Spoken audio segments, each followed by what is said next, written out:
as soon as I Turn it on. turn the mic on.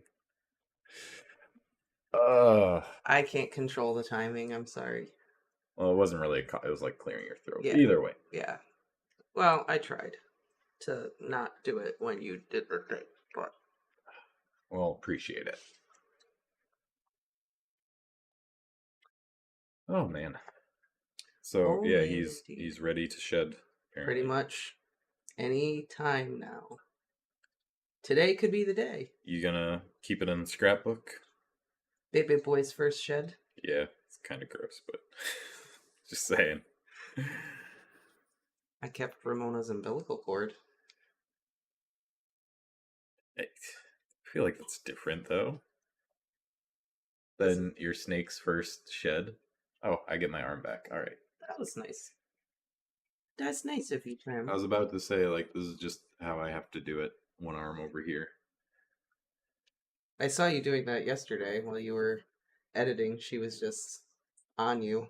I don't mind as long as she lays there after I start working, because she'll just lay on my hand and I can still use my mouse and stuff. It's just keeps my hand warm. Right. But when she has to come over and do it, like any other time, it's rough. Gotcha. I feel like I keep hitting something. There we go. It's just... The chair. Oh, is the other okay? chair. That's what it is. I didn't see it.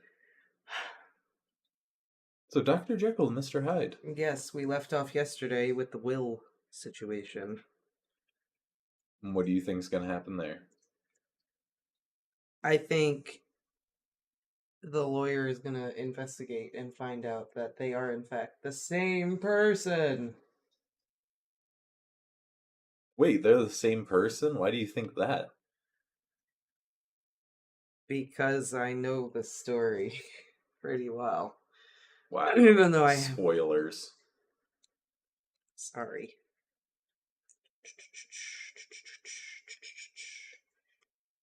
Dr. Jekyll. Oh, I thought you were like And signing Mr. in. I was going to say, you don't have to make an account on Guten. No. I am just... It's free. Getting the story back. Well, the next chapter is called the Karu murder case. So, I'm assuming... Karu? Oh. Karu? I'm assuming... Karu.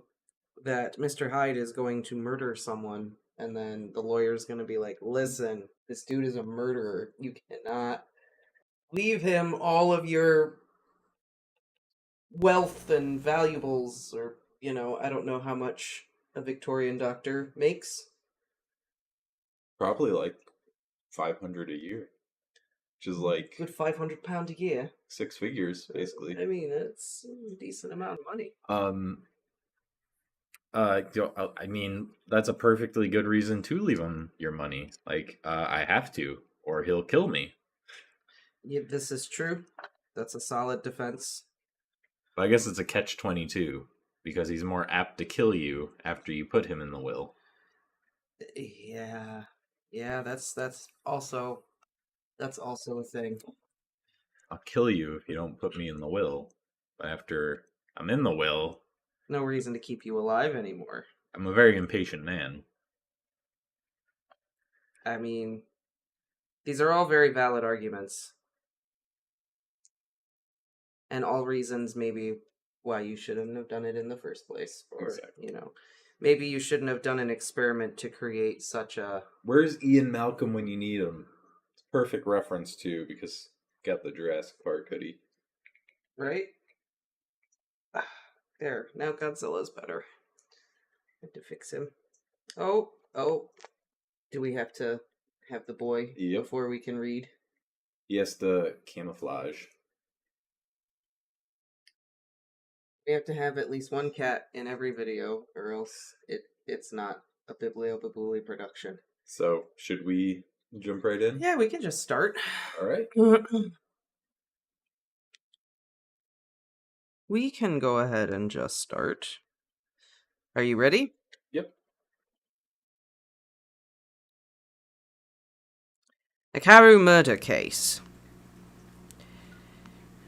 Nearly a year later, in the month of October 18th, London was startled by a crime of singular ferocity and rendered all the more notable by the high position of the victim.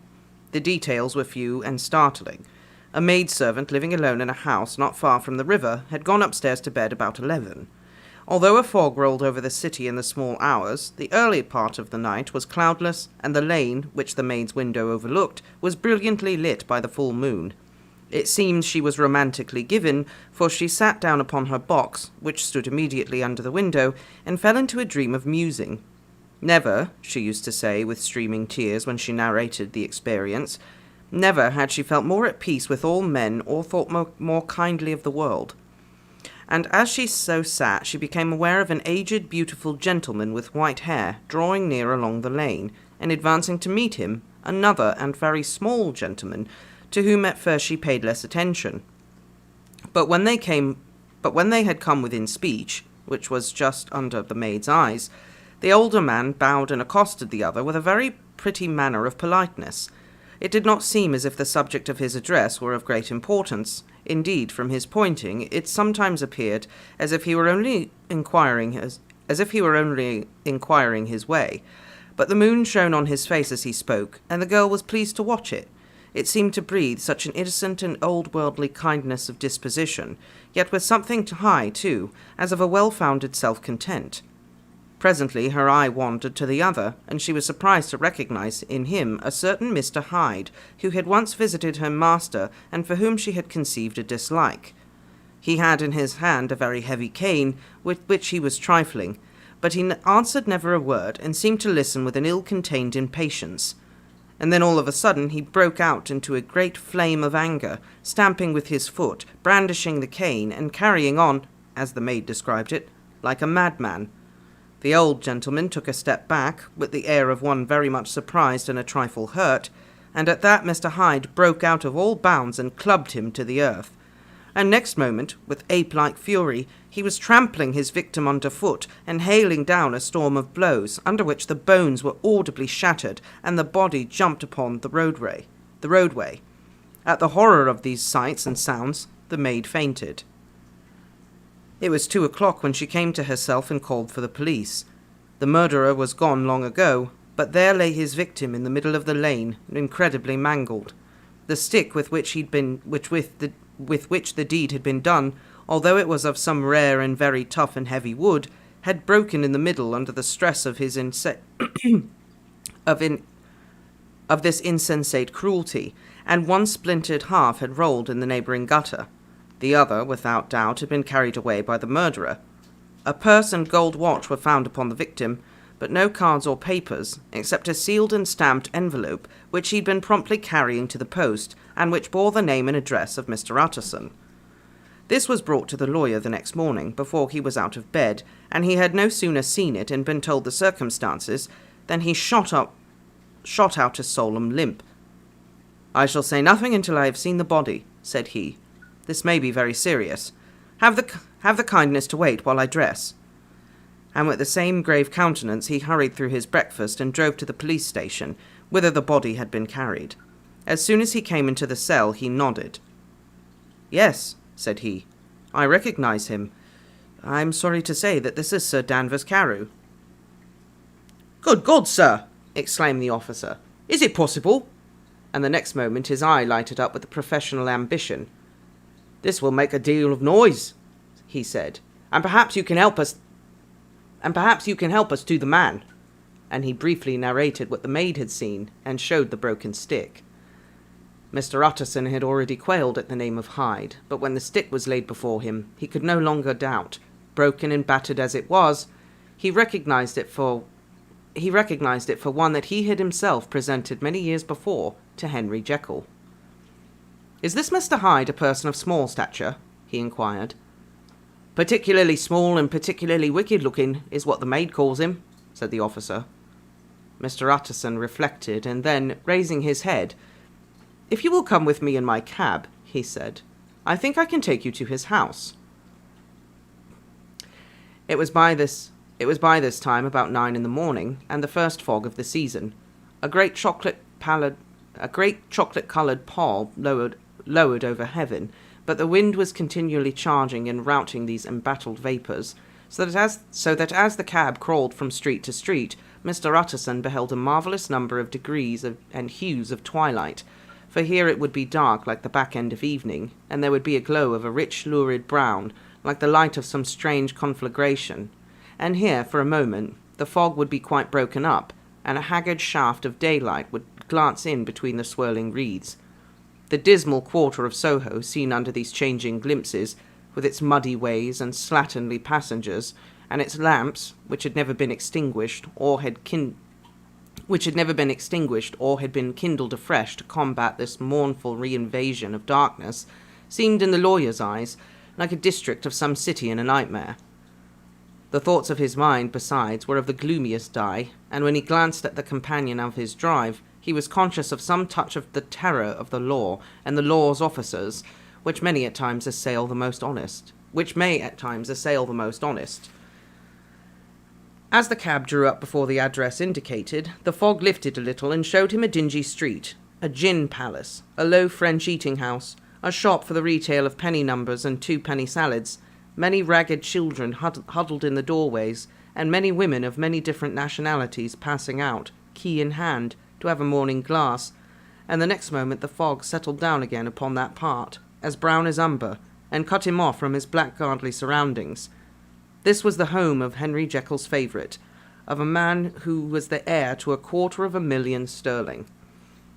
An ivory-faced and silvered-haired old woman opened the door.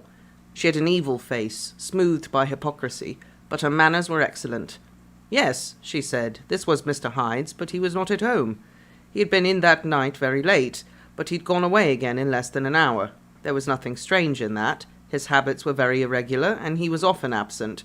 For instance, it was nearly 2 months since she'd last seen him till yesterday.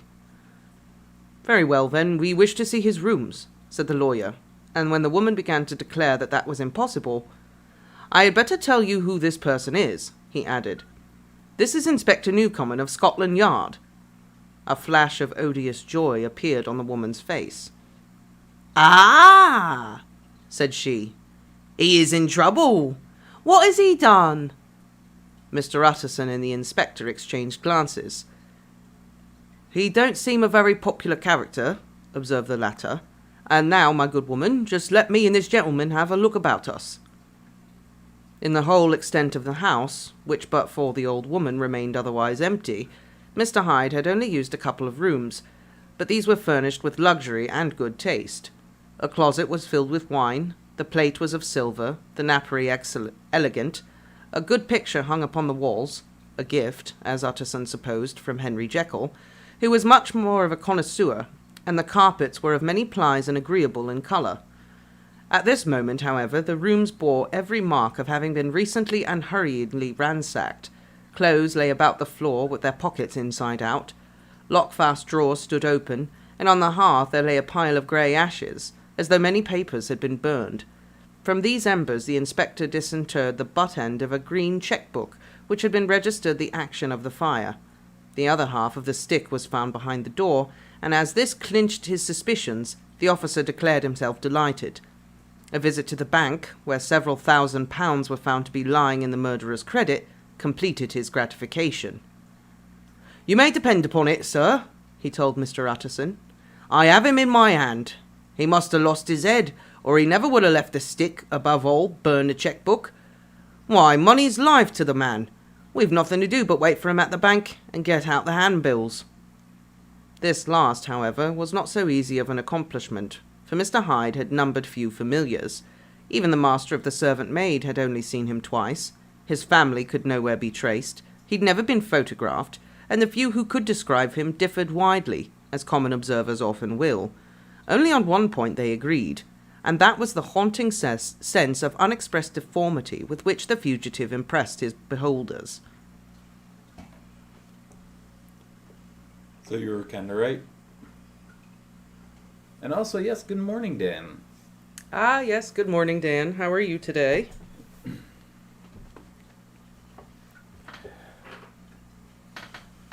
Was it Dr. Jekyll on the corner with the stick of very rare wood?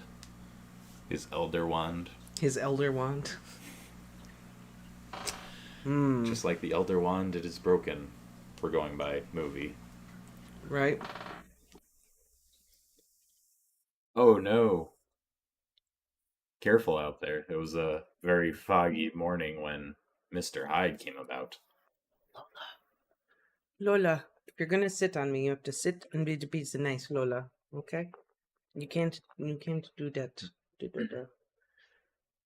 But yeah, what sort of conversation do you think they had that Mr. Hyde was just like, all right, I'm gonna beat your ass right here, right now? It sounds like it was over money, Maybe? since they burned the checkbook, and what did he say? There were several £1,000 Yeah. in the creditor's name, in his name. Yeah. It sounds like Hyde owes him some money, Probably. like a lot of money. Something happened with money, and Mr. Hyde got the pissed. creditor's kneecap before they break yours, I guess. Yeah, I suppose so. This is why they switched to a pipe. Doesn't break. Oh no. Don't look. You don't see her. It's fine, Parm. You better be careful, Dan. Mm-hmm. There might be a little impish ginger running around. And it is spooky season. It is spooky time. So anything can happen. Yeah, Mr. Utterson has got to keep investigating to figure out how Dr. Jekyll, is tied up into this nefarious Mr. Hyde person. Very Game of Thrones like, though. He just happened to give him the murder weapon. Right, he just happened to have it. This man's the little finger of the story. Well, of course I know that. It's mine. I wonder if this one glows when it's heated. There's some inscription about... Yeah, throw the handle into the fire and you'll get some inscription about the song of fog and mist. Maybe. Where are you going, Prim? I liked the descriptions of London and how awful it is. Mm. All the children in the doorways, all the women waking up to get their first shot of gin before they do anything. The lamps, how just foggy and brown and terrible it is. Like, accurate. I was gonna say, it was like London and Paris were like, you don't go outside at night. It was awful at night and in the morning. I think it was like Paris was still to this day considered like the most crime-ridden city of all time before street lamps were invented. Yeah. Victorian London. Street lamps like cut crime by like 90% or something like that. Yeah. Victorian London was a pretty awful place to live. And yet Dumbledore left baby Harry outside at night. Yeah, he was from a different time. It was a different time, and also it was the suburbs. That's true, too. It was the suburbs. Yeah, but, I mean, you never know. Been plenty of weird stuff that's happened in the suburbs. I'm sure. Fair. Yeah, the plot thickens. Mr. Utterson is just getting drawn into this whole... The plot is as thick as the fog. Mm-hmm. I just love how he describes everything as... Everything in London was a varying degree of brown. It's kind of like when you talk about Russia on the internet. Every video from Russia just looks gray. Different shades of gray.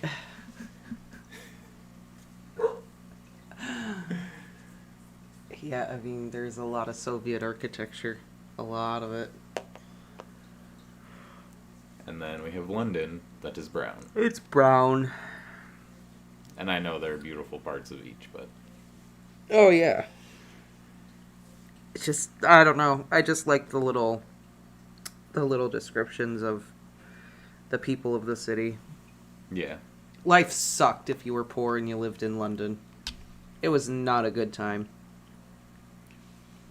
I bet all those people eat the bread with the It's the plaster reason of why Paris they in it. drink gin as soon as they wake up. Yep. Like, fuck, I didn't die. Well, here we go. Yep. It's all that plaster of Paris bread, too. Yeah, maybe. It's probably part of it. Also, fun fact, it was common for pretty much everyone up until like the 1800s, sometime when coffee was invented. People would just drink beer at every meal, from breakfast to dinner. Yep. Because it was the one way to ensure that your water was coming from a safe place, because fermentation would kill anything. Yep. Alcohol would kill anything. Yep, that's why. Well, that's why they drank alcohol for hundreds of years. Yeah. Mm-hmm. Yeah. And that's why You they did not drink water unless you had a death wish. Yeah. And then they started drinking coffee, and all of a sudden, everything got done so much better. And a lot of historians say that maybe it isn't coffee that helps us get everything done faster. It's just the fact that we weren't drunk anymore at breakfast. That all of a sudden, we could accomplish a lot more. It's possible. Oh. Oh, so sorry, Ren. Yeah, that's a bummer. But hopefully we will see you in a bit. And good luck. Yeah, good luck with that. That's always the worst.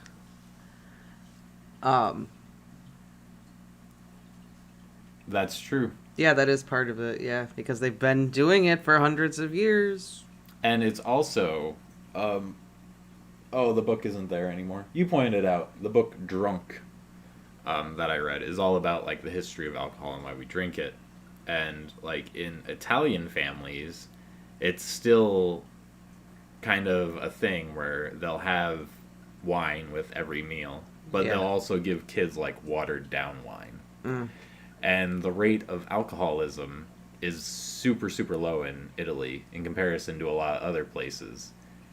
And people basically say that that's because they teach kids at a young age, like, this is just an indulgence that we have with dinner or, you know, lunch or something. It's not this forbidden thing, Yeah. and then they don't know anything about it. They don't know the risks of the substance.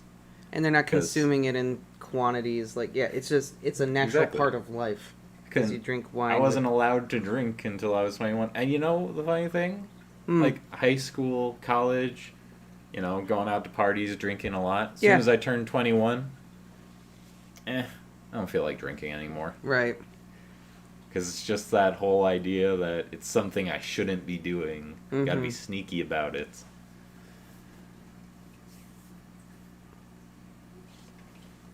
The heck is that, Lola? And didn't you say in Russia, like, anything below 5% alcohol is, by volume, is considered a non-alcoholic drink? I don't know if I've ever said that. I can't confirm that. No, okay. I know that there's no age restriction and people just... Anybody anywhere can just go off the street and buy whatever they want, but... Oh, really? Yeah. But there is... Russia does have an alcohol problem, though, so... It's not like Italy. There's no problem. They have plenty. Russia's a little bit different. I don't know about the 5% thing, though. I'm not sure. I could have sworn you said that, but I know you could get alcohol at... You could get beer at McDonald's, you said. Yeah, you can get beer at McDonald's. You can get beer anywhere. I mean, it's pretty cool. Definitely not something you want to offer at your drive-thru, though. Well, this There was no I'll drive. have, There was no drive-through. 2 There is cheeseburgers, extra fries, and a pint, please. They don't have drive-throughs at their McDonald's. Oh, really? All their McDonald's... Maybe that's why. Well, all their McDonald's are in St. Petersburg and Moscow. Oh. And they're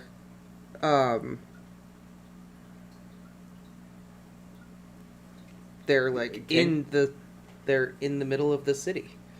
So there's no... Can you get gluten-free beer? Is that a thing? I mean, I know you can, like, ferment pretty much anything, but I thought beer kind of had to have some form of gluten in it. Dan, it has been over 10 years since I went to the McDonald's in Moscow, and I'm pretty sure they did not have gluten-free beer. I could probably almost guarantee that they did not have it.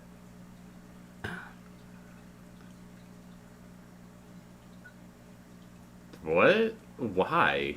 What happened? That they would ban drive-thrus? That's interesting. Too many people, like, crashing while they're eating their burger?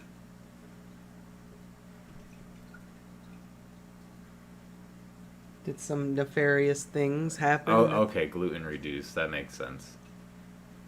Yeah, because I don't know. Just thinking, like, all beer that I can think of is made of something with gluten in it. Right. So. Interesting. Yeah, that's fair, I guess. That's very interesting. I'm sure they did not have it in Russia, at least when I was there. I'm sure that was not a thing. Should we read the next chapter? Let's go. All right. Let us away. Find out if he finds out About Mr. Hyde and Dr. Jekyll. Incident of the letter. It was late in the afternoon when Mr. Utterson found his way to Dr. Jekyll's door, where he was at once admitted by Poole and carried down by the kitchen offices and across a yard which had once been a garden, to the building which was indifferently known as the laboratory or dissecting rooms. The doctor had bought the house from the heirs of a celebrated surgeon, and his own taste being rather chemical than anatomical, had changed the destination of the block at the bottom of the garden. It was the first time that the lawyer had been received in that part of his friend's quarters, and he eyed the dingy, windowless structure with curiosity, and gazed round with a distasteful sense of strangeness as he crossed the theatre, once crowded with eager students, and now lying gaunt and silent, the tables laden with chemical apparatus, the floor strewn with crates and littered with packing straw, and the light falling dimly through the foggy cupola. At the far end, a flight of stairs mounted to a door covered with red baize, and through this Mr. Utterson was at last received into the doctor's cabinet. Baize. It was a large room fitted with glass presses, furnished, among other things, with a cheval glass and a business table, and looking out upon the court by 3 dusty windows barred with iron. The fire burned in the grate, a lamp was lighted on the chimney shelf, for even in the houses the fog began to lie thickly, and there, close up to the warmth, sat Dr. Jekyll, looking deathly sick. He did not rise to meet his visitor, but held out a cold hand and bade him welcome in a changed voice.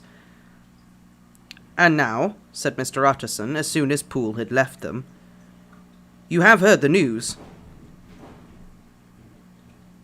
The doctor shuddered. "They were crying in the square," he said. "I heard them in my dining room." "One word," said the lawyer. "Karu was my client, but so are you, and I want to know what I am doing. You've not been mad enough to hide this fellow." "Utterson, I swear to God," cried the doctor. "I swear to God I will never set eyes on him again. I bind my honour to you that I am done with him in this world.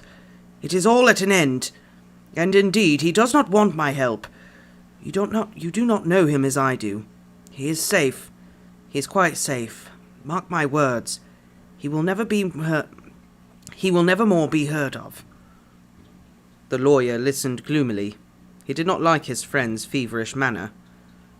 "You seem pretty sure of him," said he, "and for your sake I hope you may be right.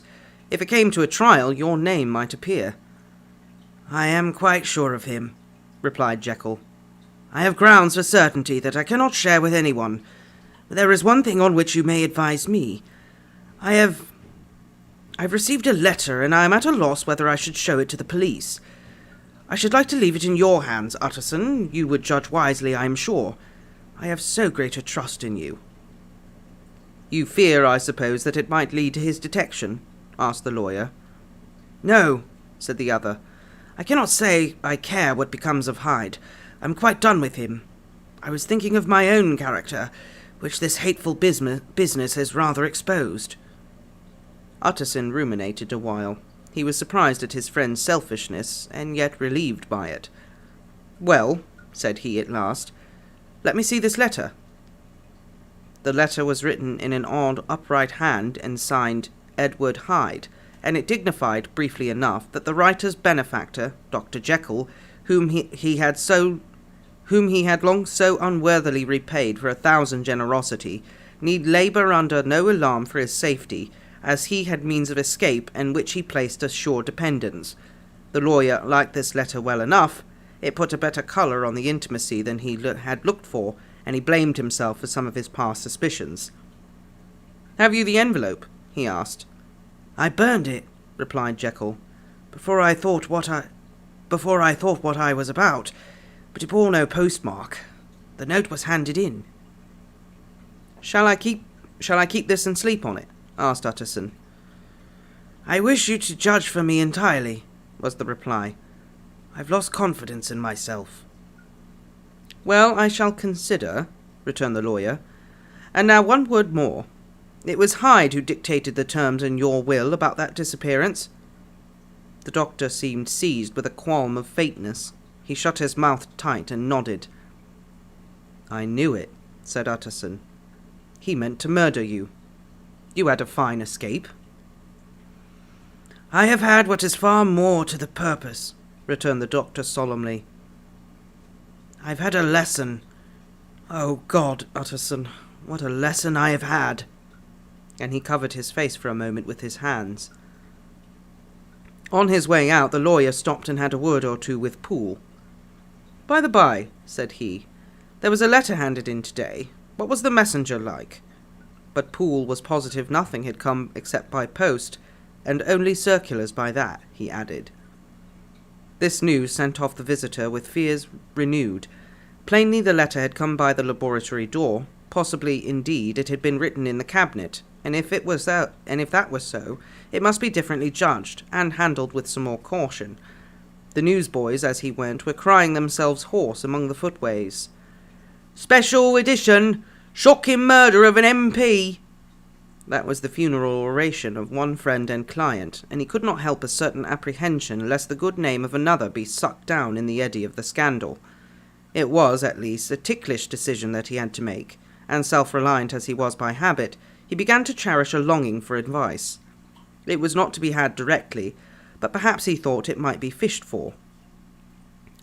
Presently, after, he sat on one side of his own hearth, with Mr. Guest, his head clerk, upon the other, and midway between, at a nicely calculated distance from the fire, a bottle of a particularly old wine that had long dwelt unsunned in the foundations of his house.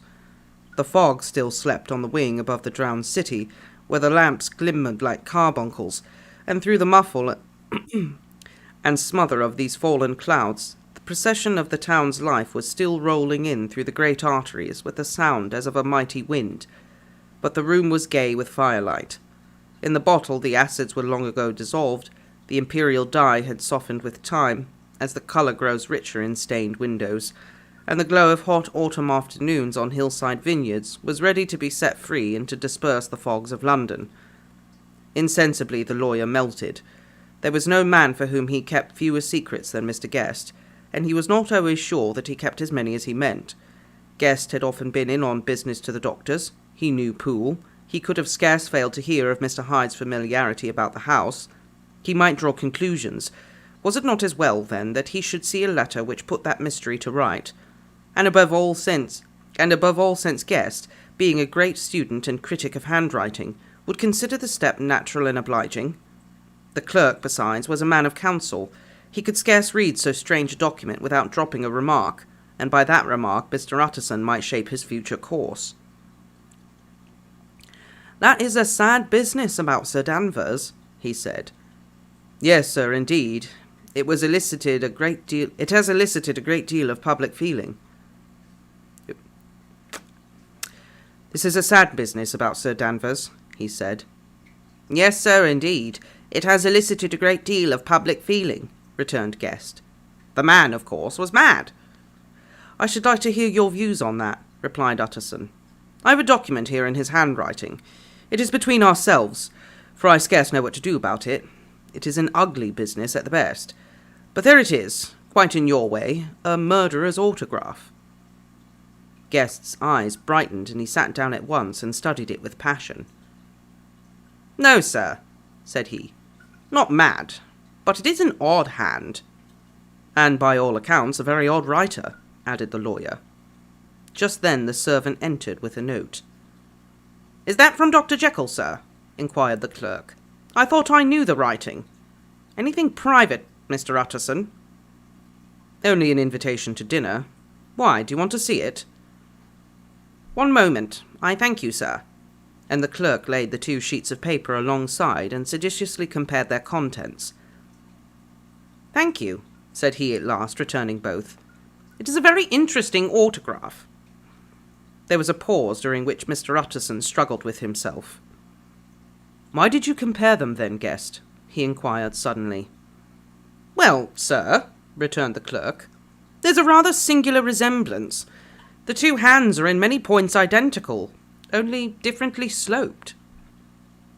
"Rather quaint," said Utterson. "It is, as you say, rather quaint," returned Guest. "I wouldn't speak of this note, you know," said the master. "No, sir," said the clerk. "I understand." But no sooner was Mr. Utterson alone that night than he locked the note into his safe, where it reposed from that time forward. "What?" he thought. "Henry Jekyll forged for a murderer?" And his blood ran cold in his veins. Shocker. Oh my God. Hey, Anna. And wow, going to be a judge. Hey, no worries. It's almost impossible, but it's just gonna feel that much better when you pass it. Oh, very cool. Very ambitious. That's awesome. Good for you. Good for you. So, what are your thoughts? Dr. Jekyll, they're getting closer and closer to figuring it out. Yeah. 'Twas Dr. Jekyll that wrote the note. Because he wrote it when he was Mr. Hyde. Because they're the same person. But how can he change his stature by 2 feet? Whatever he's doing in his laboratory. Impossible. Black magic. Alchemy. Chemistry. Witch's brew. Whatever he's been doing. Oh, you are very welcome. Definitely let us know how it goes. Yeah, right? I want potions. Yeah. I am hoping all the best and success for you. So, Dr. Jekyll, a.k.a. Dr. Snape. Dr. Snape. I mean... I think Snape ever accidentally turned himself into a little imp. A little imp man? Yeah. Maybe. I mean, It's Mr. possible. Hyde seems pretty angry. Snape is always very angry. So... It would fit. It's the same. Dr. Jekyll is actually Snape. Yeah. Maybe Snape's grandfather or something.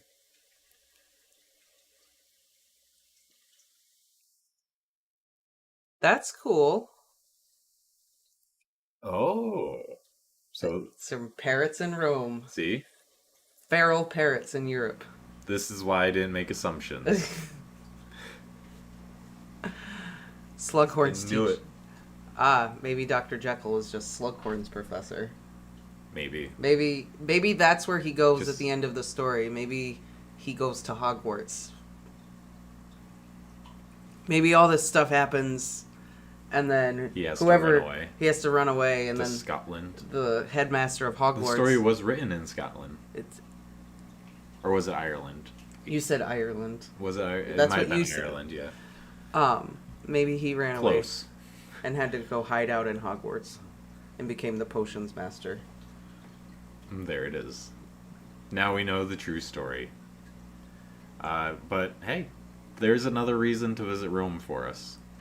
Go find the burbs. Exactly. Yeah, I'd like to go back for sure. Forget the Colosseum. Forget the great food. We gotta go bird watching. Go bird watching. Yeah. All the stories are connected to Harry Potter. They're all connected. Everything we read, we'll get a Pride and Prejudice connection somewhere in there too. Mr. Darcy is basically Snape. Mr. Darcy is basically Snape. Is Elizabeth gonna die because of something he does? Because I mean, that would be perfect. Not for Elizabeth, but you know, No, not for Elizabeth. for our sake.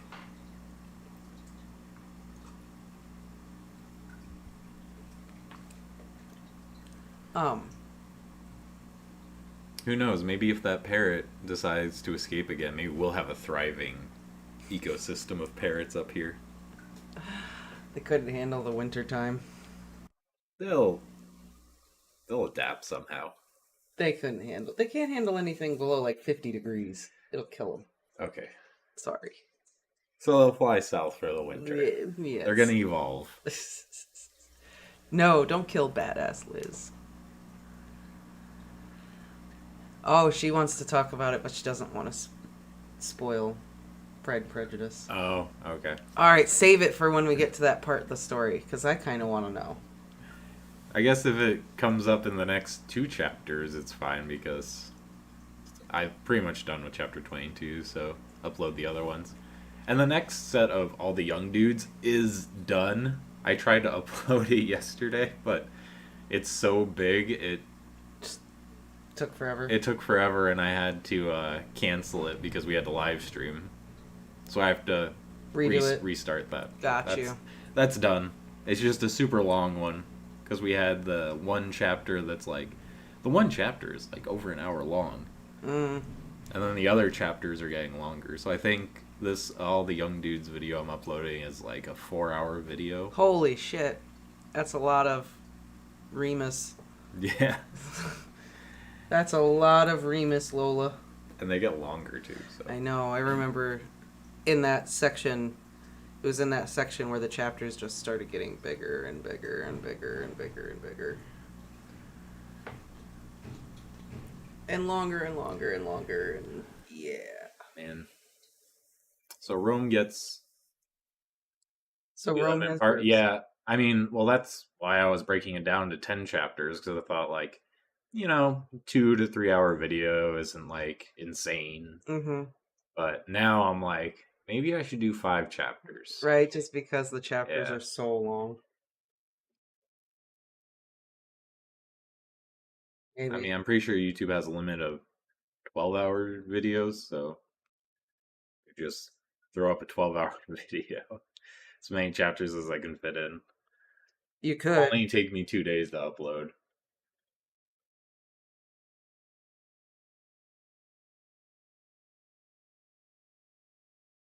Or no, I think it's 24-hour videos and 12-hour live streams, something like that. Yeah, it's something like that. Sorry, I was just looking to see how far we have to go. Well, I already did that. I set the bitrate lower just because like there's not a lot on the screen. So the bitrate is lower. It's just the sheer length of it. That's all. And I keep it at 4K still just because it helps the algorithm see your videos better. Right. It's more likely to show higher quality videos than lower quality. There are, but most of those were done prior to the inception of the limits of the live streams. Because I think the longest video on YouTube is like 5,000 hours or something. I remember they were like super long videos, and yeah. But I think YouTube started seeing this pop up, and they're like, "We don't have the space for this, guys. Yeah, we can't be doing this. Just play. We can't be building a data center every other day. Let's just make it a 10-hour video, and people can just put it on loop." So most of those are that way, and then like the big people, like your PewDiePies and I don't know any Mr. other, Beast, Mr. Beast and stuff. Usually have like their own partnerships with YouTube, right? So they usually get special privileges, so they could probably make live streams longer. All those big partners, right? But they also have like contracts with YouTube. Right. Once you're at that level, yeah. Once you get like 5 million subscribers, you have the chance to like get partnered. So they basically earn a salary from YouTube too. Yeah. Like Tom Brady. You're like a celebrity contracted out at that point. Yeah. Shall I read the next one? Yeah. 34. We'll be there soon. We'll get there. We're working on it. We had a little dip in production, but we're getting back on track with Pride and Prejudice. Here we go. You can come to think of it, maybe you can live stream longer than that. It just might be that it creates a new live stream. I don't know. Either way. Incident of Dr. Lanyon. Time ran on. Thousands of pounds were offered in reward, for the death of Sir Danvers was resented as a public injury, but Mr. Hyde had disappeared out of the ken of the police as though he'd never existed. Much of his past was unearthed, indeed, and all disreputable. Tales came out of the man's cruelty, at once so callous and violent, of his vile life, of his strange associates, of the hatred that seemed to have surrounded his career, but of his present whereabouts, not a whisper. From the time he'd left the house in Soho on the morning of the murder, he was simply blotted out, and gradually, as time grew on, Mr. Utterson began to recover from the hotness of his alarm and to grow more at quiet with himself. The death of Sir Danvers was, to his way of thinking, more than paid for by the disappearance of Mr. Hyde. Now that evil influence had been withdrawn, a new life began for Dr. Jekyll. He came out of his seclusion, renewed relations with his friends, became once more their familiar guest and entertainer, and whilst he'd always been known for charities, he was now no less distinguished for religion. He was busy, he was much in the open air, he did good. His face seemed to open and brighten, as if with an inward consciousness of service, and for more than 2 months the doctor was at peace. On the morning of the 8th of January, Utterson had dined at the doctor's with a small party. Lanyon had been there, and the face of the host had looked from one to the other as in the old days when the trio were inseparable friends. On the 12th, and again on the 14th, the door was shut against the lawyer. The doctor was confined to the house, Poole said, and saw no one. On the 15th he tried again and was again refused, and having now been used for the last 2 months to see his friend almost daily, he found his return of solitude to weigh upon his spirits. The 5th night he had in guest to dine with him, and the 6th he betook himself to Dr. Lanyon's. There at least he was not denied admittance, but when he came in, he was shocked at the change which had taken place in the doctor's appearance. He had his death warrant written legibly upon his face. The rosy man had grown pale. The flesh had fallen away. He was visibly balder and older, and yet it was not so much these tokens of a swift physical decay that arrested the lawyer's notice, as a look in the eye and quality of manner that seemed to testify to some deep-seated terror of the mind. It was unlikely that the doctor should fear death, and yet that was what Utterson was tempted to suggest. Yes, he thought, he is a doctor, he must know his own state, and that his days are counted, and the knowledge is more than he can bear. And yet when Utterson remarked on his ill looks, it was with an air of great firmness that Lanyon declared himself a doomed man.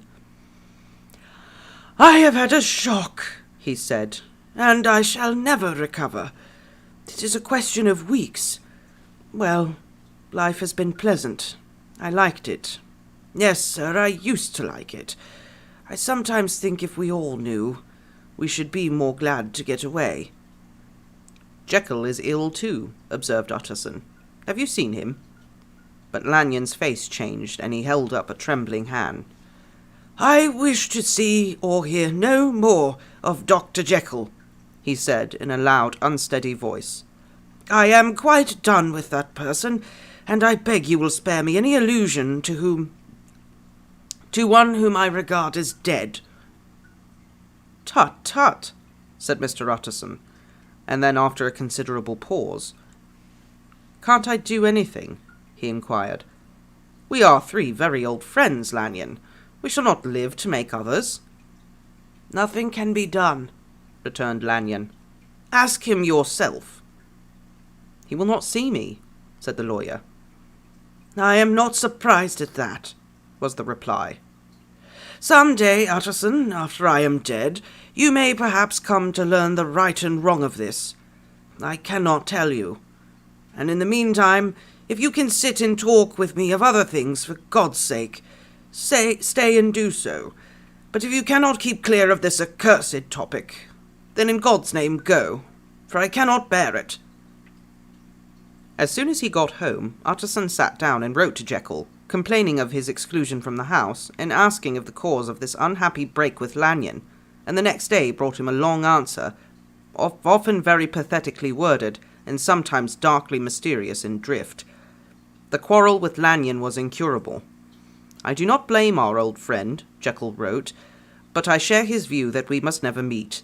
I mean from henceforth to lead a life of extreme seclusion. You must not be surprised, nor must you doubt my friendship, if my door is often shut, even to you. You must suffer me to go my own dark way. I have brought on myself a punishment and a danger that I cannot name. If I am the chief of sinners, I am the chief of sufferers also.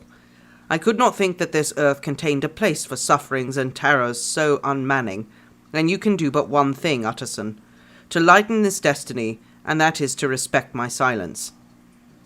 Utterson was amazed. The dark influence of Hyde had been withdrawn. The doctor had returned to his old tasks and amities. A week ago, the prospect had smiled with every promise of a cheerful and an honoured age. And now in a moment, friendship and peace of mind and the whole tenor of his life were wrecked. So great and unprepared a change pointed to madness, but in view of Lanyon's manner and words, there must lie for it some deeper ground. A week afterwards, Dr. Lanyon took to his bed, and in something less than a fortnight, he was dead. The night after the funeral, at which he had been sadly affected, Utterson locked the door of his business room, and sitting there by the light of a melancholy candle, drew out and set before him in an envelope addressed by the hand and sealed with the seal of his own, sealed with the seal of his dead friend. "Private, for the hands of G.J. Utterson alone, and in the case of his predeceased, to be destroyed unread." So it was emphatically subscribed, and the lawyer dreaded to behold its contents. "I have buried one friend today," he thought. "What if this should cost me another?" And then he condemned the fear as a disloyalty and broke the seal. Within there was another enclosure, likewise sealed, and marked upon the cover as "Not to be opened till the death or disappearance of Dr. Henry Jekyll." Utterson could not trust his eyes. Yes, it was disappearance, here again, as in the mad will which he'd long ago restored to its author. Here again was the idea of a disappearance, and the name of Henry Jekyll bracketed. But in the will, the idea had sprung from the sinister suggestion of the man Hyde. It was set there with a purpose all too plain and horrible. Written by the hand of Lanyon, what should it mean? A great curiosity came upon the trustee to disregard the prohibition and dive at once to the bottom of these mysteries. But the professional honour and faith to his dead friend were stringent obligations, and the packet slept in the innermost corner of his private safe. It is one thing to mortify curiosity, another to conquer it, and it may be doubted if, from that day forward, Utterson desired the society of his surviving friend with the same eagerness. He thought of him kindly, but his thoughts were disquieted and fearful. He went to call, indeed, but he was perhaps relieved to be denied admittance. Perhaps in his heart he preferred to speak with Poole upon the doorstep, and surrounded by the air and sounds of the open city, rather than to be admitted into that house of voluntary bondage, and to sit and speak with its inscrutable recluse. Poole had, indeed, no very pleasant news to communicate. The doctor, it appeared, now more than ever, confined himself to the cabinet over the laboratory, where he would sometimes even sleep. He was out of spirits, he had grown very silent, he did not read. It seemed as if he had something on his mind. Utterson became so used to the unvarying character of these reports that he fell off little by little in the frequency of his visits. Mr. Utterson is not having a good day. He's not having a good time. Not at all. One of his BFFs just died. Mm-hmm. Because the truth literally killed him. Yes. Or did Mr. Hyde? Or did Mr. Hyde? I guess we will maybe know. Or did Dr. Jekyll, protecting Mr. Hyde, a.k.a. himself. Right. But not himself. I think it's very funny that Dr. Jekyll is like, yeah, things are good, I'm back to my old self. Yeah, no, just kidding. I need to hide away forever and punish myself for everything that I've done. Naughty Jekyll. Naughty. Or maybe he can't control Hyde anymore. Maybe.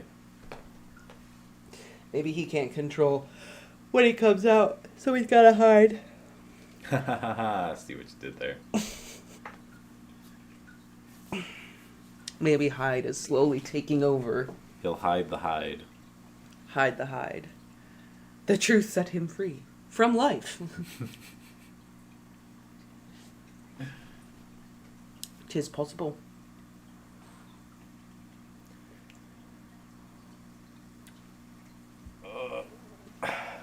I see what you mean about the story, though, being very different than, like, the typical movie.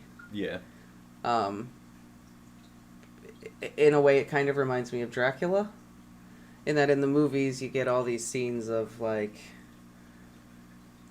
the vampire attacking, or in this case, Hyde attacking, when really a lot of it is very much based on this person talking to this person, and letters and exchanges and writing things down. The mystery of it all. Yeah, the whole what is happening thing. You know, Mr. Hyde, this reputation of he's this big burly monster, wreaks havoc, but really, so far in the story, you've literally had 2 instances where something was described that was awful.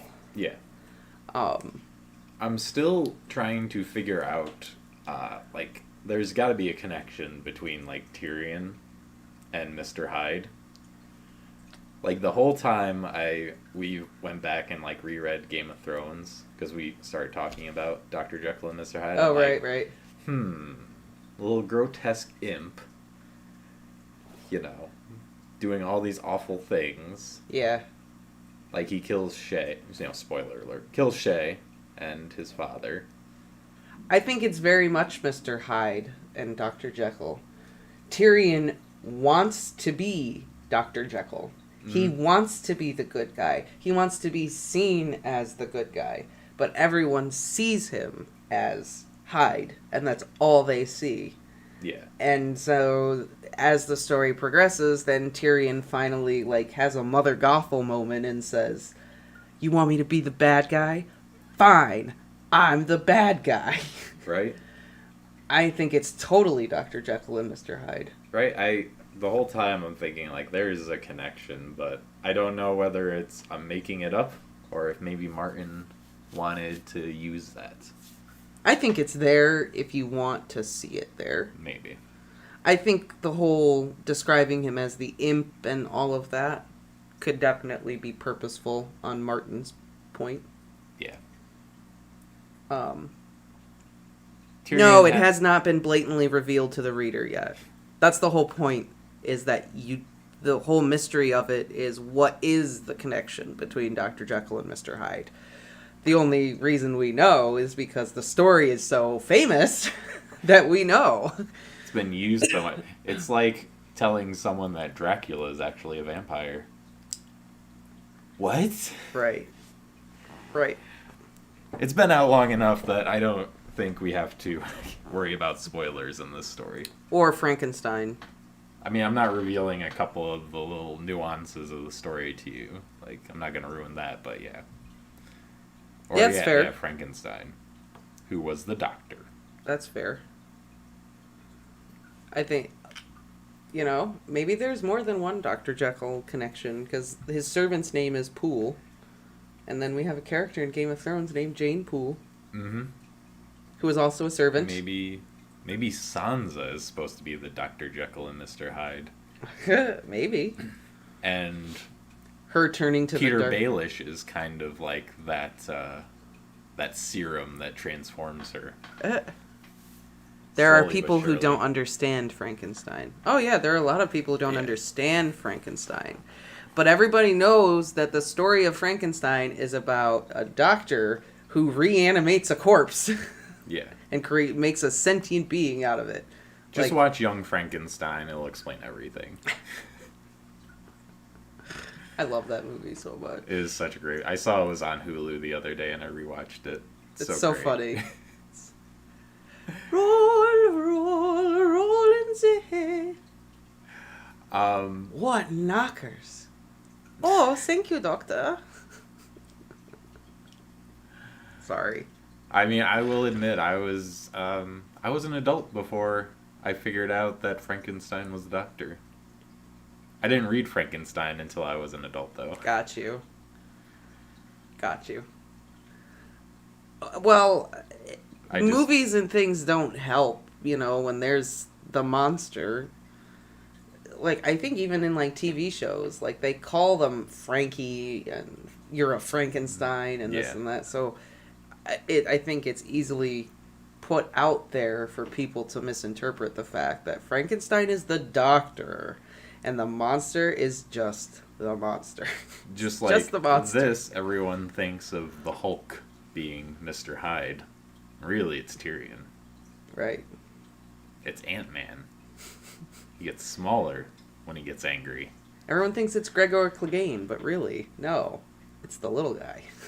I would love to see them, redo the Hulk, though, but instead of getting big and green, he just shrinks down into this little angry man. That'd be great.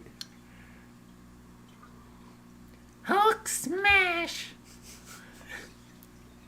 Shall I read the next one? Shall we keep going? Yeah, let's go. Oh, this is really short. We got, 3 more chapters? I think so, yeah, we're almost done. Why don't done. we just finish it We today? could just finish the story. Do we want to finish the story? Yeah. Incident at the window. It chanced on Sunday, when Mr. Utterson was on his usual walk with Mr. Enfield, that their way lay once again through the by-street, and that when they came in through the front of the door, both stopped to gaze on it. "Well," said Enfield, "that story's at an end at least. We shall never see more of Mr. Hyde." "I hope not," said Utterson. "Did I ever tell you I once saw him and shared your feeling of repulsion?" "It is impossible to do one without the other," returned Enfield. "And by the way, what an ass you must have thought of me not to know that this was a back way to Dr. Jekyll's. It was partly your own fault that I found it out, even when I did." "So you found it out, did you?" said Utterson. "But if that be so, we may step into the court and take a look at the windows. To tell you the truth, I am uneasy about poor Jekyll, and even outside, I feel as if the presence of a friend might do him good." The court was very cool and a little damp, and full of premature twilight, though the sky, high up overhead, was still bright with sunset. The middle one of the 3 windows was halfway open, and sitting close beside it, taking the air with an infinite sadness of mien, like some very disconsolate prisoner, Utterson saw Dr. Jekyll. "What, Jekyll!" he cried. "I trust you are better." "I am very low, Utterson," replied the doctor drearily. "Very low. It will not last long, thank God." "You stay too much indoors," said the lawyer. You should be out, whipping up the circulation like Mr. Enfield and me. This is my cousin, Mr. Enfield, Dr. Jekyll. Come now, get your hat and take a quick turn with us. You are very good, sighed the other. I should like to very much, but no, it is quite impossible. I dare not. But indeed, Utterson, I am very glad to see you. This is really a great pleasure. I would ask you and Mr. Enfield up, but the place is really not fit. Why then, said the lawyer good-naturedly, the best thing we can do is stay down here and speak with you from where we are. This is just what I was about to venture to propose, returned the doctor with a smile. But the words were hardly uttered before the smile was struck off of his face and succeeded by an expression of such abject terror and despair as froze the very blood of the two gentlemen below. They saw it, but for a glimpse, for the window was instantly thrust down, but the glimpse had been sufficient, and they turned and left the court without a word. In silence, too, they traversed the by-street, and it was not until they'd come into a neighbouring thoroughfare, where, even on a Sunday, there were some stirrings of life, that Mr. Utterson at last turned and looked at his companion. They were both pale, and there was an answering horror in both their eyes. God forgive us, said Mr. Utterson. But Mr. Enfield only nodded his head very seriously, and walked along once more in silence. Ooh, what did he see? It's free on YouTube, right? Frankenstein is free? Or Young Frankenstein? I don't know. Maybe both. No, don't have a seizure, Dan. Stick with us. And I Do mean, your best. to answer that question, it's 5 o'clock somewhere, right? That's true. If you want one, go for it, man. Why not?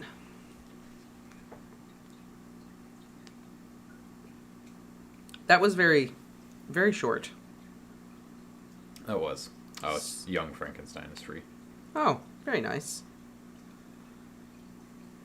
So that was very short, but the next one is pretty long. I know there's one chapter that's really long. It's like where all the shit kind of goes down. Yeah, this has got to be where the shit goes down. Because I think they both looked and saw a glimpse of Mr. Hyde, like, coming out. Mm-hmm. That's what they saw. They knew. They know now, like, oh, God, there's some shit happening. Oh, dear Jesus. Shall we find out what it is? Yes, let us. Let us do it. And also, no one knows, all the free videos or free movies on YouTube, just download an ad blocker and all of a sudden, they're just free. You don't even have to watch ads. There you go. No longer free with ads.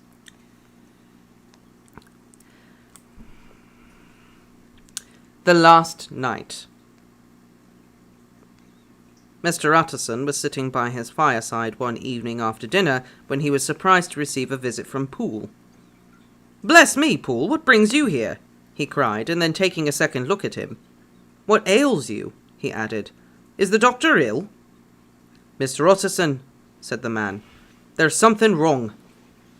"Take a seat, and here is a glass of wine for you," said the lawyer. "Now, take your time and tell me plainly what you want." "You know the doctor's ways, sir," replied Poole. "And how he shuts himself up? Well, he's shut up in the cabinet, and I don't like it, sir. I wish I may die if I like it. Mr. Utterson, sir, I'm afraid." "Now, my good man," said the lawyer, "be explicit. What are you afraid of?" "I've been afraid about a week," returned Poole, doggedly disregarding the question. "And I can bear it no more." The man's appearance amply bore out his words. His manner was altered for the worst, and except for the moment when he'd first announced his terror, he'd not once looked the lawyer in the face. Even now, he sat with the glass of wine untasted on his knee, and his eyes directed to a corner of the floor. "I can bear it no more," he repeated. "Come," said the lawyer. "I can see you have some good reason, Poole. I see there is something seriously amiss. Try to tell me what it is." "I think there's been foul play," said Poole hoarsely. "Foul play!" cried the lawyer, a good deal frightened and rather inclined to be irritated in consequence. "What foul play? What does the man mean?" "I daren't say it, sir," was the answer. "But will you come along with me and see for yourself?" Mr. Utterson's only answer was to rise and get his hat and greatcoat, but he observed with wonder the greatness of the relief that appeared on the butler's face, and perhaps with no less, the wine was still untasted when he set it down to follow.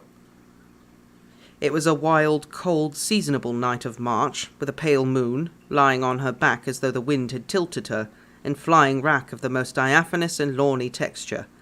The wind made talking difficult, and flecked the blood into the face. It seemed to have swept the streets unusually bare of passengers besides, for Mr. Utterson thought he'd never seen that part of London so deserted. He could have wished it otherwise. Never in his life had he been more conscious of so sharp a wish to see and touch his fellow creatures, for struggle as he might, there was borne in upon his mind a crushing anticipation of calamity. The square, when they got there, was full of wind and dust, and the thin trees in the garden were lashing themselves along the railing. Poole, who'd kept all the way a pace or two ahead, now pulled up in the middle of the pavement, and in spite of the biting weather, took off his hat and mopped his brow with a red pocket handkerchief. But for all the hurry of his coming, these were not the dews of exertion that he wiped away, but the moisture of some strangling anguish, for his face was white, and his voice, when he spoke, harsh and broken. "Well, sir," he said, "here we are, and God grant there be nothing wrong." "Amen, Poole," said the lawyer. Thereupon the servant knocked in a very guarded manner. The door was opened on the chain, and a voice asked from within, "Is that you, Poole?" "It's all right," said Poole.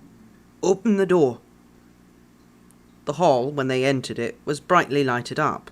The fire was built high, and about the hearth the whole of the servants, men and women, stood huddled together like a flock of sheep. At the sight of Mr. Utterson, the housemaid broke into hysterical whimpering, and the cook, crying out, "Bless God, it's Mr. Utterson!" ran forward as if to take him in her arms. What, why are you all here?" asked the lawyer peevishly. "Very irregular, very unseemly. Your master would be far from pleased." "They're all afraid," said Poole. Blank silence followed, no one protesting, only the maid lifted her voice and now wept loudly. "Hold your tongue," Poole said to her, with a ferocity of accent that testified his own jangled nerves, and indeed, when the girl had so suddenly raised the note of her lamentation, they'd all started and turned toward the inner door with faces of dreadful expectation. "And now," continued the butler, addressing the knife boy, "reach me a candle and we'll get this through hands at once."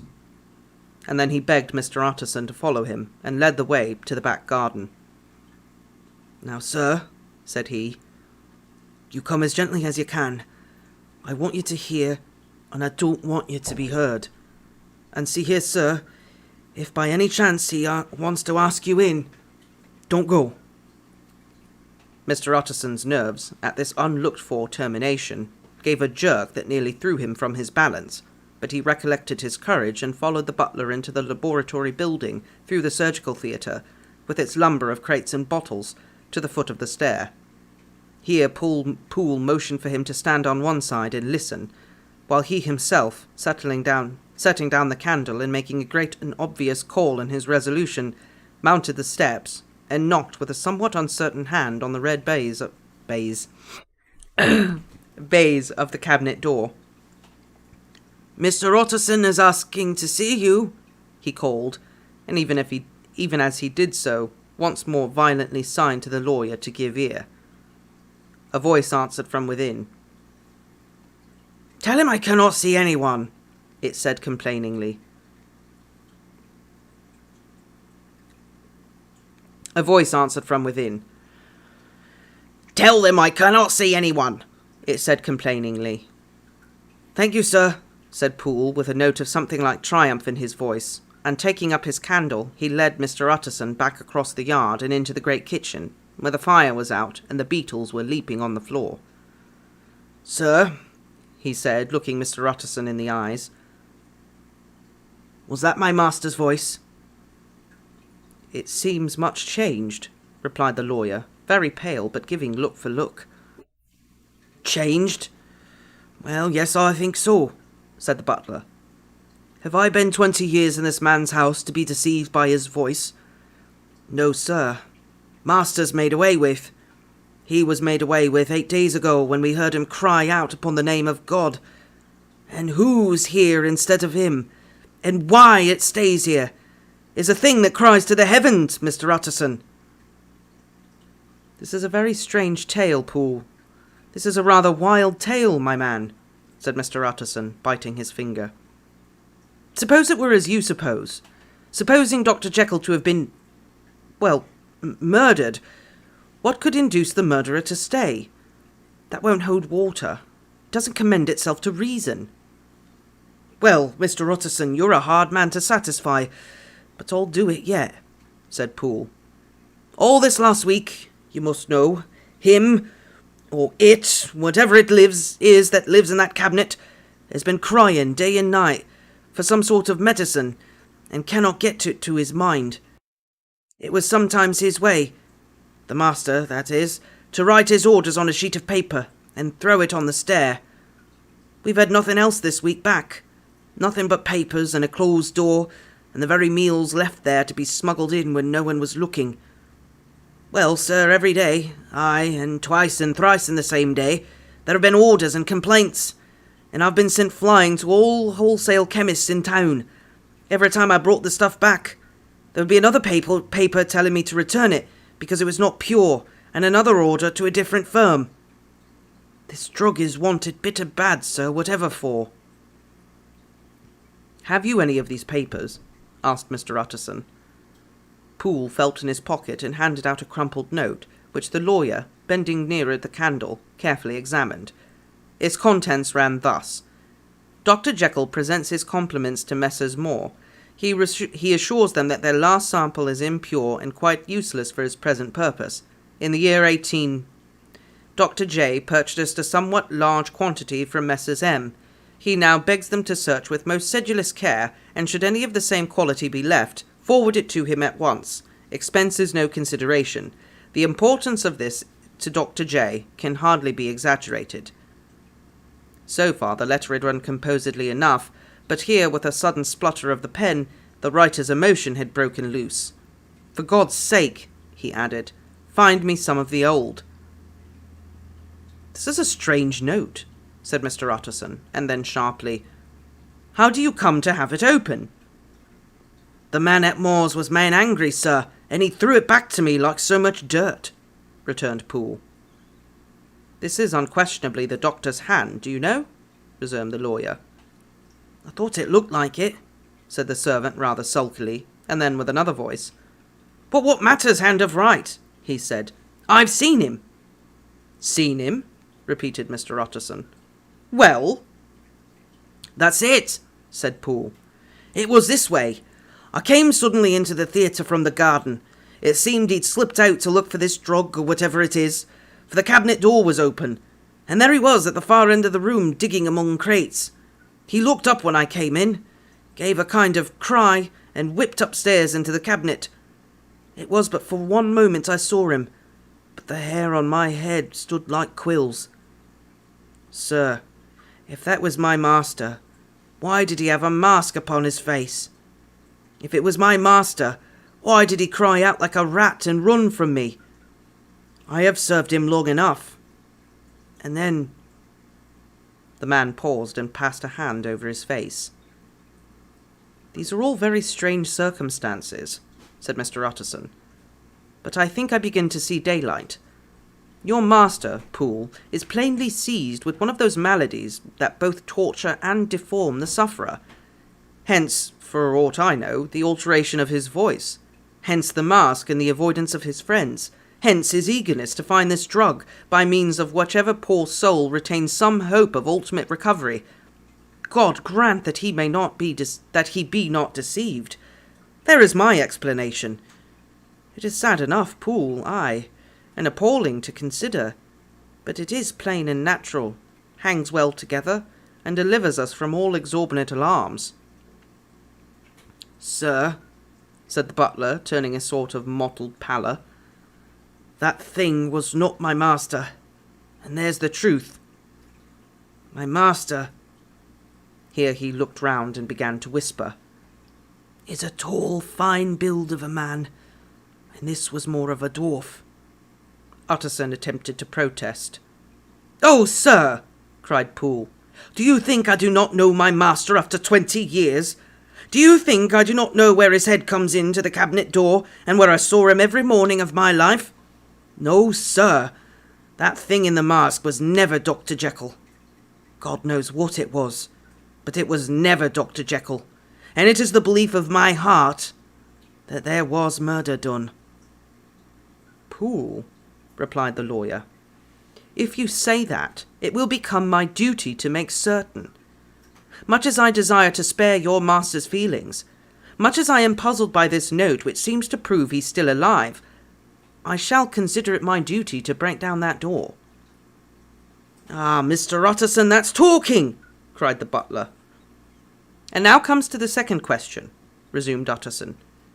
"Who is going to do it?" "Why, you and me, sir," was the undaunted reply. "That's very well said," returned the lawyer, "and whatever comes of it, I shall make it my business to see you are no loser." "There is an axe in the theatre," continued Poole, "and you might take the kitchen poker for yourself." The lawyer took that rude but weighty instrument into his hand and balanced it. "Do you know, Poole," he said, looking up, "that you and I are about to place ourselves in a position of some peril?" "You may say so, sir, indeed," returned the butler. "It is well, then, that we should be frank," said the other. We both think more than we have said. Let us make a clean breast. This masked figure that you saw, did you recognize it?" "Well, sir, it went so quick, and the creature was so doubled up, that I could hardly swear to that," was the answer. "But if you mean, was it Mr. Hyde?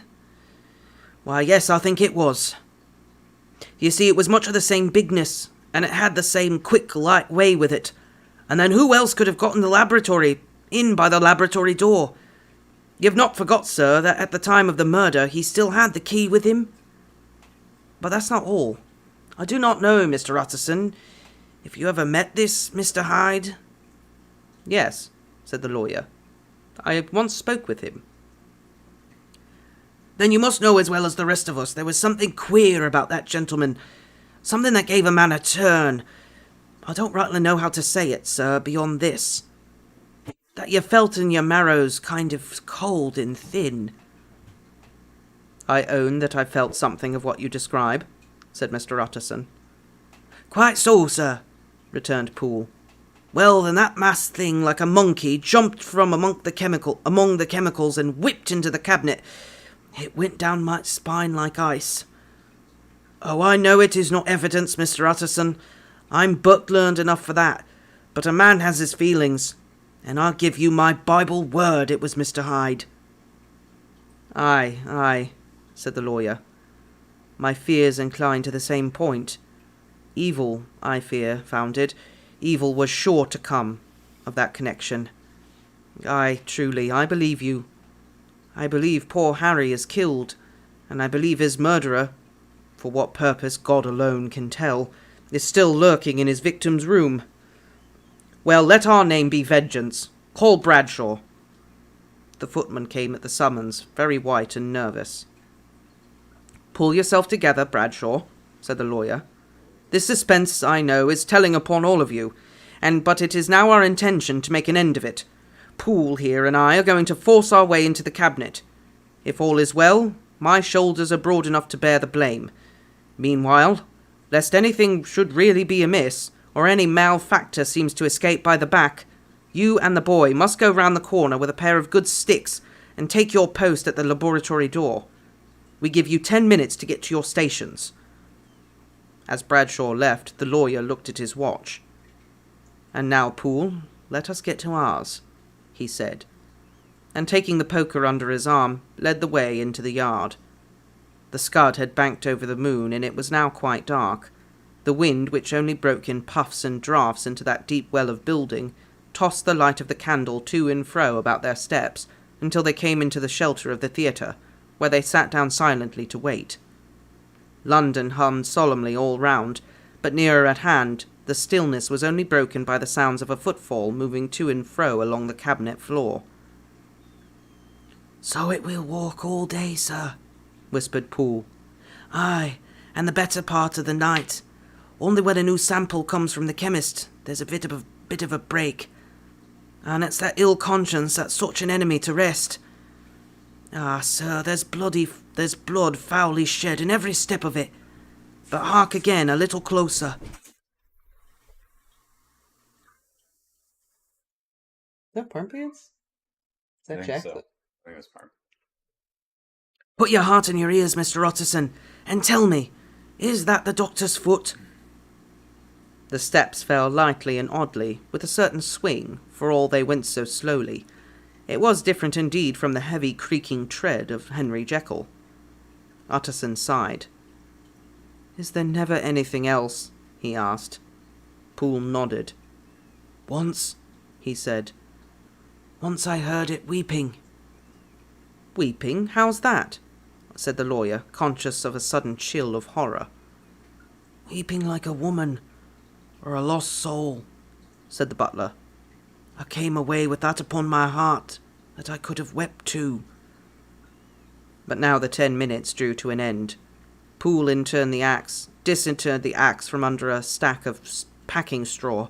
The candle was set upon the nearest table to light them to the attack, and they drew near with bated breath to where the patient foot was still going up and down, in the quiet of the night.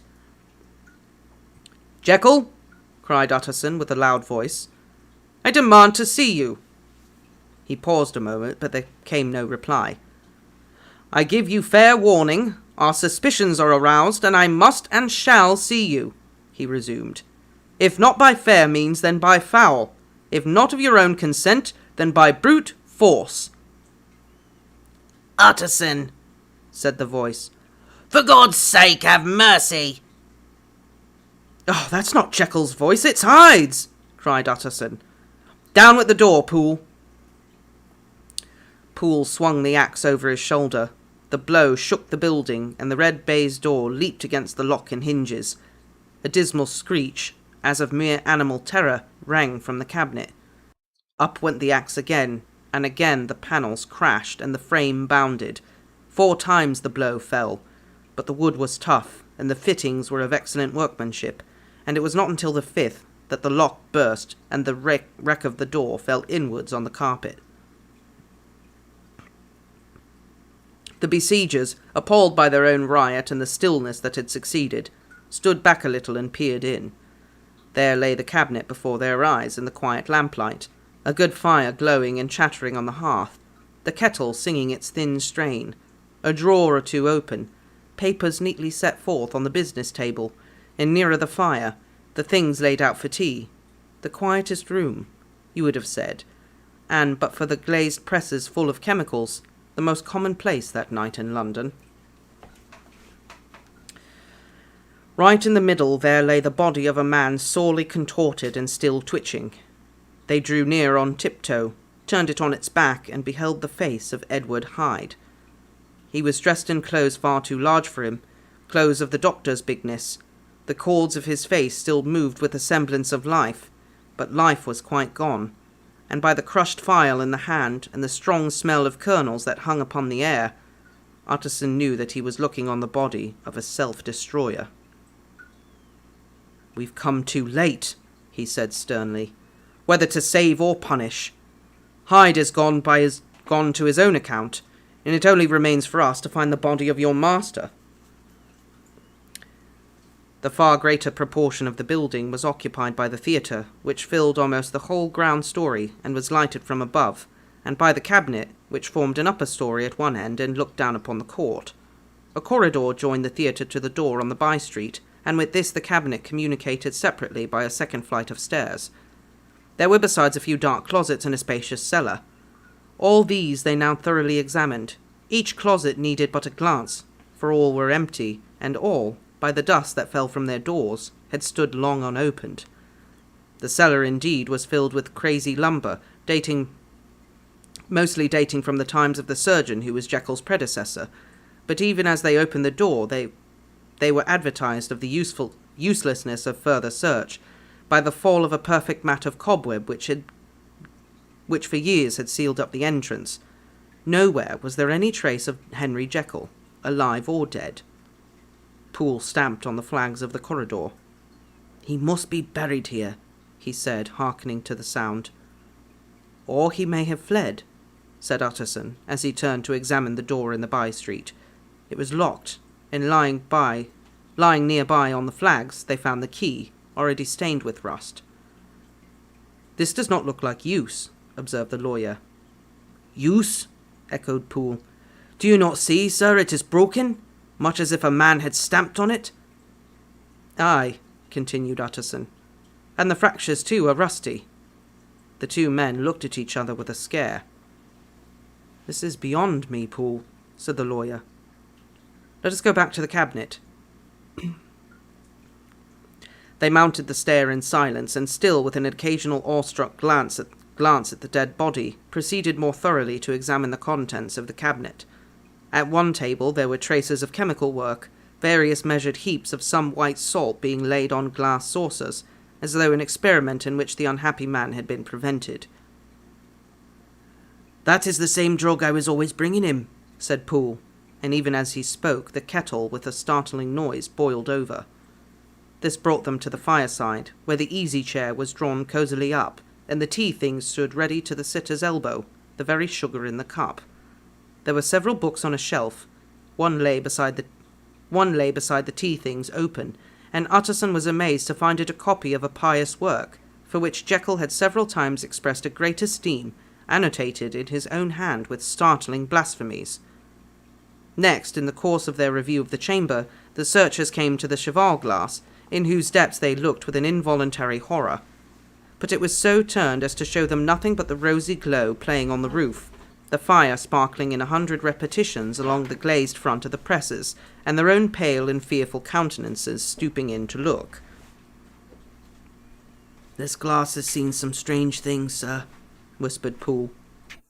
"And none stranger than itself," echoed the lawyer in the same tones. "For what did Jekyll—" He caught himself up at the word with a start, and then conquering the weakness, "What could Jekyll want with that?" he said. "You may say that," said Poole. Next they turned to the business table. On the desk, amongst the neat array of papers, a large envelope was uppermost and bore, in the doctor's hand, the name of Mr. Utterson. The lawyer unsealed it, and several enclosures fell to the floor. The first was a will, drawn in the same eccentric terms as the one he'd returned 6 months before, to serve as a testament in the case of death and as a deed of gift in case of disappearance, but in place of the name of Edward Hyde, the lawyer, with indescribable amazement, read the name of Gabriel John Utterson. He looked at Poole, then back at the paper, and last of all the dead malefactor stretched upon the carpet. "My head goes round," he said. "He's been all these days in possession. He had no cause to like me. He must have raged to see himself displaced. And he has not destroyed this document." He caught up the next paper. It was a brief note in the doctor's hand and dated at the top. "Oh, Poole," the lawyer cried. "He was alive and here this day. He cannot have been disposed of in so short a space. He must still be alive. He must have fled. And then why fled? And how? And in that case, can we venture to declare this suicide? Oh, we must be careful. I foresee that we may yet involve your master in some dire catastrophe." "Why don't you read it, sir?" asked Poole. "Because I fear," replied the lawyer solemnly. "God grant I have no cause for it." And with that he brought the paper to his eyes and read as follows. "My dear Utterson, when this shall fall into your hands, I shall have disappeared, Under what circumstances I have not the penetration to foresee, but my instinct and all the circumstances of my nameless situation tell me that the end is sure and must be early. Go then and first read the narrative which Lanyon warned me he was to place in your hands, and if you care to hear more, turn to the confession of your unworthy and unhappy friend, Henry Jekyll. There was a third enclosure? Asked Utterson. Here, sir, said Poole, and gave into his hands a considerable packet sealed in several places. The lawyer put it in his pocket. I would say nothing of this paper. If your master is fled or is dead, we may at least save his credit. It is now 10. I must go home and read these documents in quiet, but I shall be back before midnight, when we shall send for the police. They went out, locking the door of the theatre behind them, and Utterson, once more leaving the servants gathered round the fire in the hall, trudged back to his office to read the 2 narratives in which this mystery was now to be explained. So there it is. There it is. So, what do you think? I mean, we still have 1 chapter to go. This isn't the end. But... Right, 1 or 2? There's 2 more. 2 more chapters. Because there's this and then this. So there's 2 more left. Okay.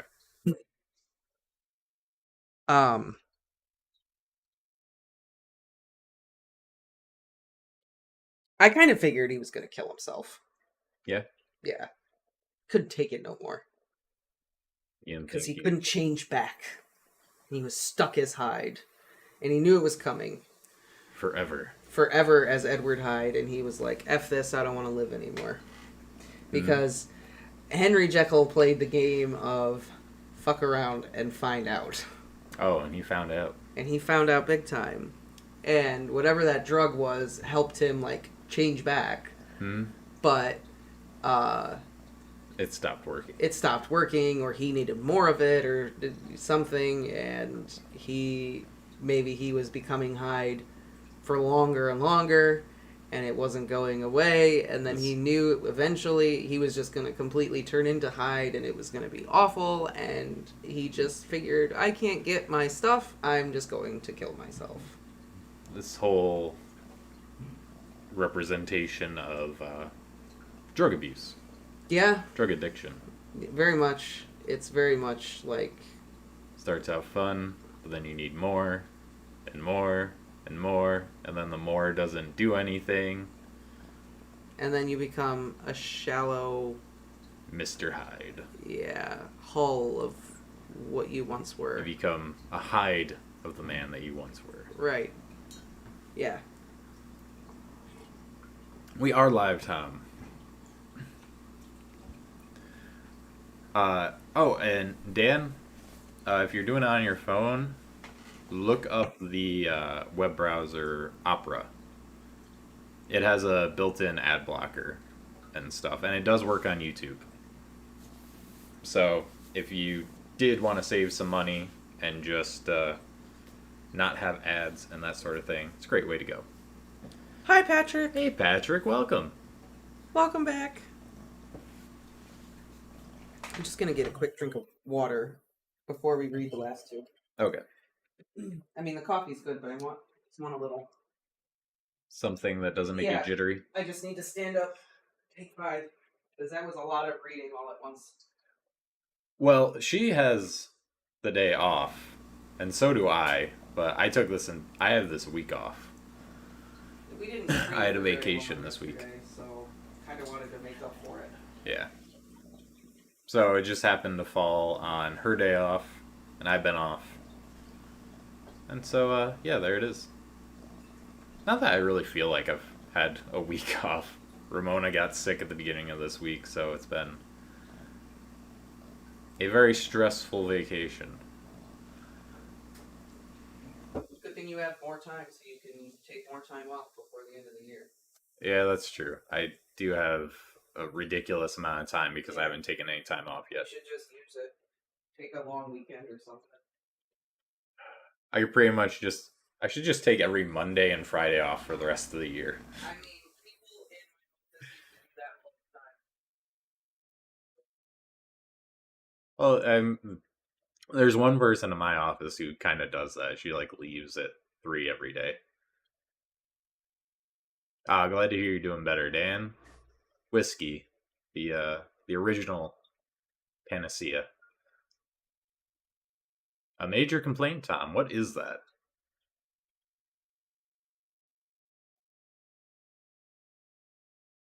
Oh, Patrick, no worries. I know how that is.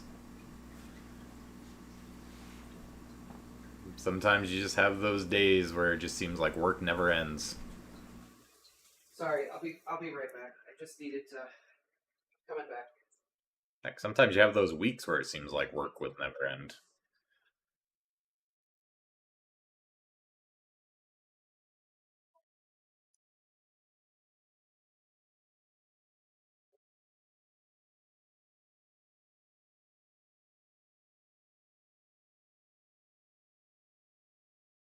Yeah, that is something we need to fix. Um, yeah, we're thinking of a better place to put it, but yeah, I know what you mean. I usually remove that in the later videos. The aquarium pump adds like a humming in the background. And for some reason, the program I use to like remove the background noise does a great job of removing a lot of the background noise, but it won't do that all the time. That's like some weird thing. It's got to be the frequency or something. Yeah.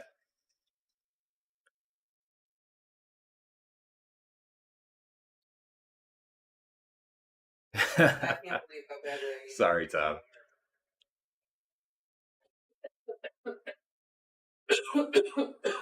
Yeah, I know it was bad at a couple of weeks ago because the water level dropped some just because of evaporation, and then you could just hear the water going in too, not just the pump.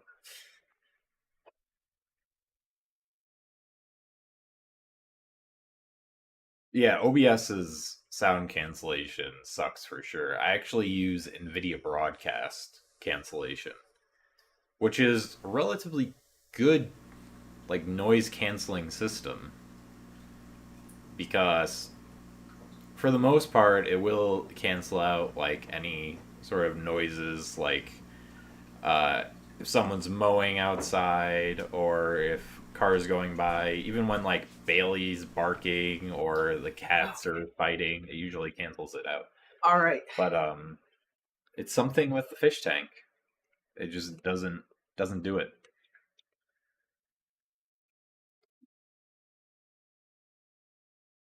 All right, I'm ready. Okay. Let's. But yeah, I don't know. Maybe if you want, we could put that in the room with Stormy. We could move it. Clear up some of the sound out here. Yeah, we can move it. Because I don't think it... It's only there because it needed to go somewhere. It doesn't have to stay there. We can put it anywhere else. Yeah. We could put it in there with Yormi. Yeah. That's because the sound software like sometimes detects it. Other times it just won't. That's why it's like intermittent.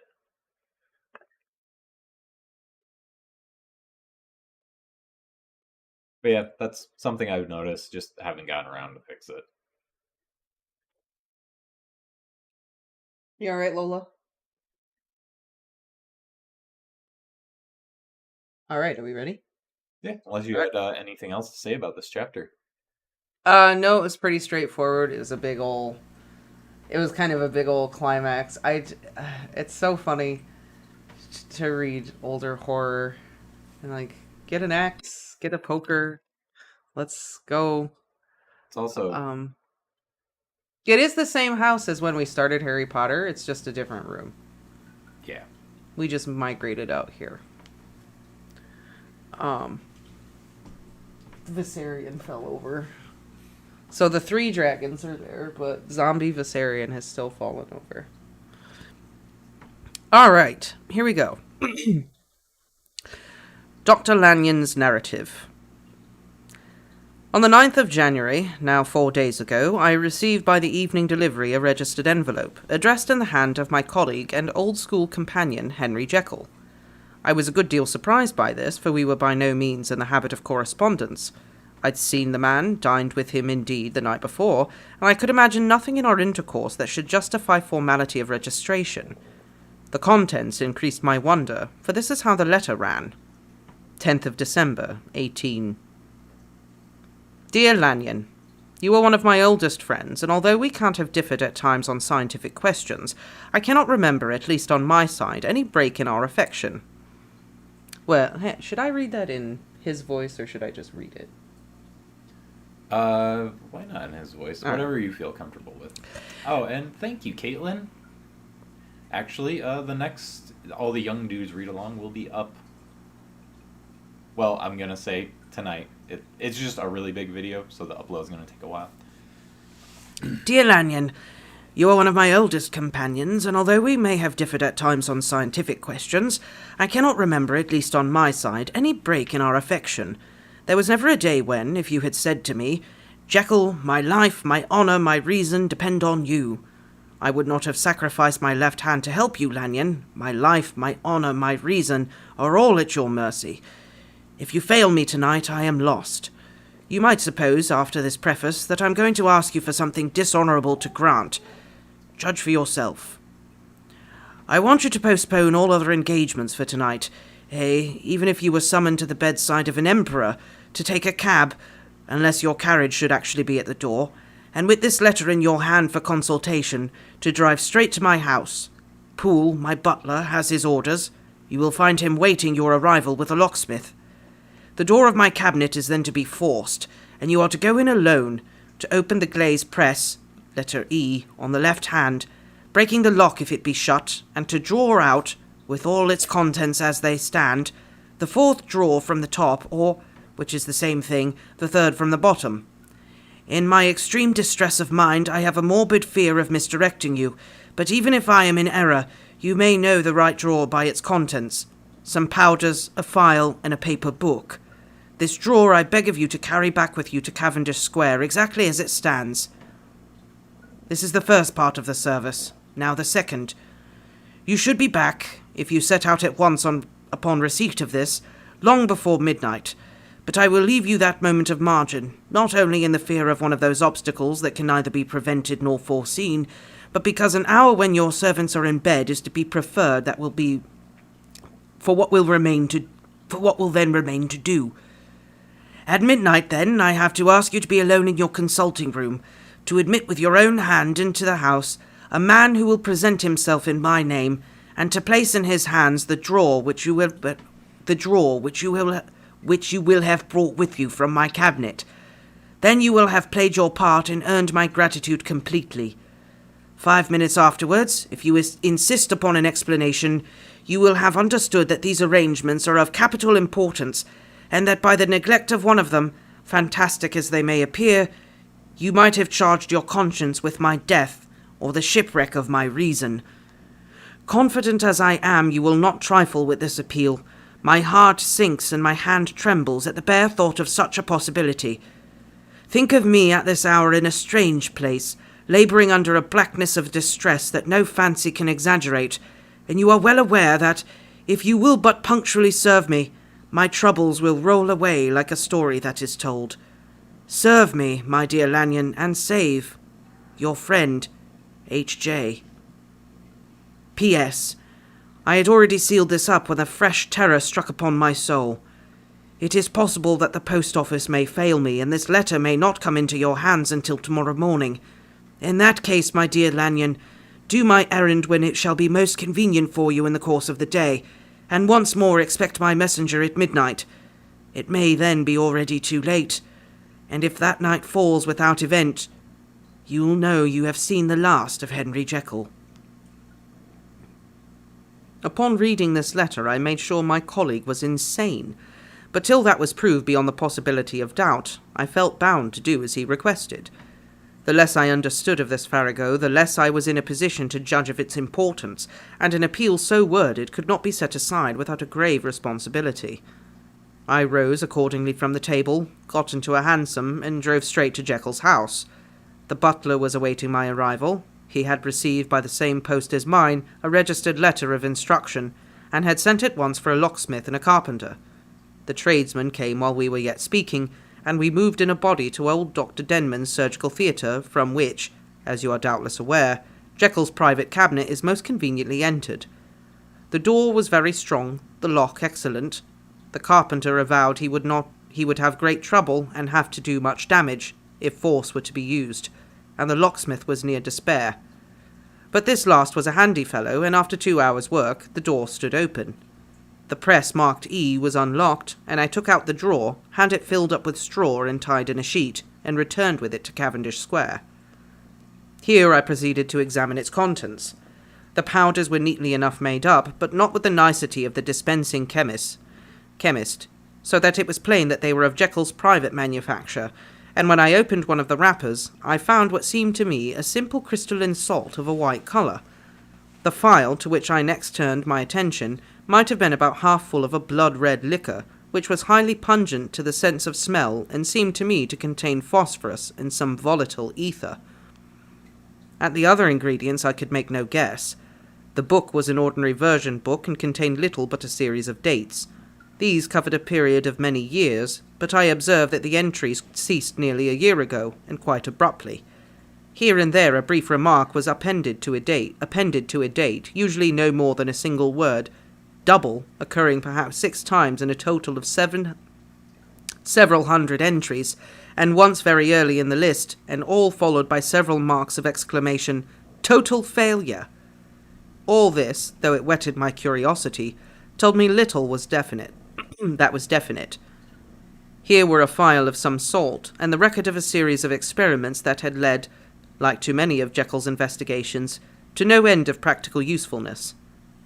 How could the presence of these articles in my house affect either the honour, the sanity, or the life of my flighty colleague? If his messenger could go to one place, why could he not go to another? And even granting some impediment, why was this gentleman to be received by me in secret? The more I reflected, the more convinced I grew that I was dealing with a case of cerebral disease, and though I dismissed my servants to bed, I loaded an old revolver that I might be found in some posture of self-defence. 12 o'clock had scarce rung out over London, ere the knocker sounded very gently at the door. I went myself at the summons, and found a small man crouching against the pillars of the portico. "Are you come from Dr. Jekyll?" I asked. He told me yes by a constrained gesture, and when I had bidden him enter, he did not obey me without a searching backward glance into the darkness of the square. There was a policeman not far off, advancing with his bull's eye open, and at the sight I thought my visitor started and made greater haste. These particulars struck me, I must confess, disagreeably, and as I followed him into the bright light of the consulting room, I kept my hand ready on my weapon. Here at last I had a chance of clearly seeing him. I had never set eyes on him before, so much was certain. He was small, as I have said. I was struck, besides, with the shocking expression of his face, and his remarkable combination of great muscular activity and great apparent debility of constitution, and, last but not least, with the odd subjective disturbance caused by his neighbourhood. This bore some resemblance to incipient rigour, and was accompanied by a marked sinking of the pulse.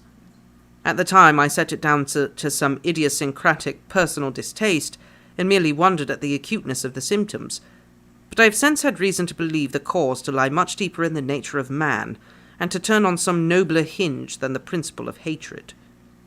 This person, who had thus, from the first moment of his entrance, struck in me what I can only describe as a disgustful curiosity, was dressed in a fashion that would have made an ordinary person laughable. His clothes, that is to say, although they were of very rich and sober fabric, were enormously too big for him in every measurement, the trousers hanging on his legs rolled up to keep them from the ground, the waist of the coat below his haunches, and the collar sprawling wide upon his shoulders. Strange to relate, this ludicrous accoutrement was far from moving me to laughter. Rather, there was something abnormal and misbegotten in the very essence of the creature that now faced me, something seizing, surprising, and revolting, This fresh disparity seemed but to fit it in with and to reinforce it, so that to my interest in the man's nature and character, there was added a curiosity as to his origin, his life, his fortune and status in the world. These observations, though they have taken so great a space to set down in, were yet the work of a few seconds. My visitor was, indeed, on fire with sober excitement. "Have you got it?"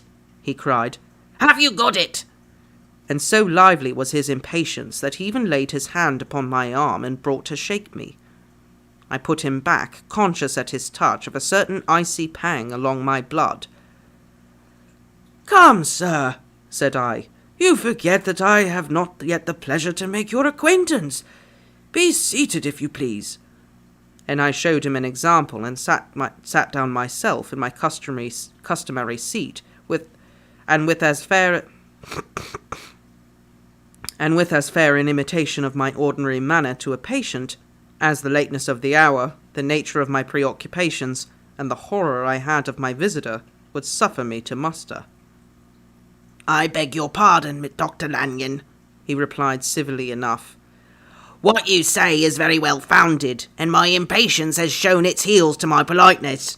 I come here at the instance of your colleague, Dr. Henry Jekyll, on a piece of business of some moment, and I understood—" He paused and put his hand to his throat, and I could see, in spite of his collected manner, that he was wrestling against the approaches of the hysteria. "I understood a drawer." But here I took pity on my visitor's suspense, and some, perhaps, my own growing curiosity. "There it is, sir," said I, pointing to the drawer, where it lay on the floor behind a table and still covered with the sheet. He sprang to it and then paused, and laid his hand upon his heart. I could hear his teeth grate with the convulsive action of his jaws, and his face was so ghastly to see that I grew alarmed both for his life and reason. "Compose yourself," said I. He turned a dreadful smile to me, as if with the decision of despair, plucked away the sheet. At sight of the contents, he uttered one loud sob of such immense relief that I sat petrified. And the next moment, in a voice that was already fairly well under control, "Have you a graduated glass?" he asked. I rose from my place with something of an effort, and gave him what he asked. He thanked me with a smiling nod, measured out a few minims of the red tincture, and added one of the powders. This mixture, which was at first of a reddish hue, began, in proportion as the crystals melted, to brighten in colour, to effervesce audibly, and to throw off small fumes of vapour. Suddenly, and at the same moment, the ebullition ceased, and the compound changed to a dark purple, which faded again more slowly to a watery green. My visitor, who had watched these metamorphoses with a keen eye, smiled, set down the glass upon the table, and then turned and looked upon me with an air of scrutiny. "And now," said he, "to settle what remains. Will you be wise? Will you be guided? Will you suffer me to take this glass in my hand and to go forth from your house without further parley? Or has the greed of curiosity too much command of you? Think before you answer, for it shall be done as you decide. As you decide, you shall be left as you were before, and neither richer nor wiser, unless the sense of some service rendered to a man in mortal distress may be counted as a kind of riches for the soul, of the soul. Or, if you shall prefer to choose, a new province of knowledge and new avenues to fame and power shall be laid open to you, here in this room, upon the instant, and your sight shall be blasted by a prodigy. God damn it. Shall be blasted by a prodigy to stagger the unbelief of Satan."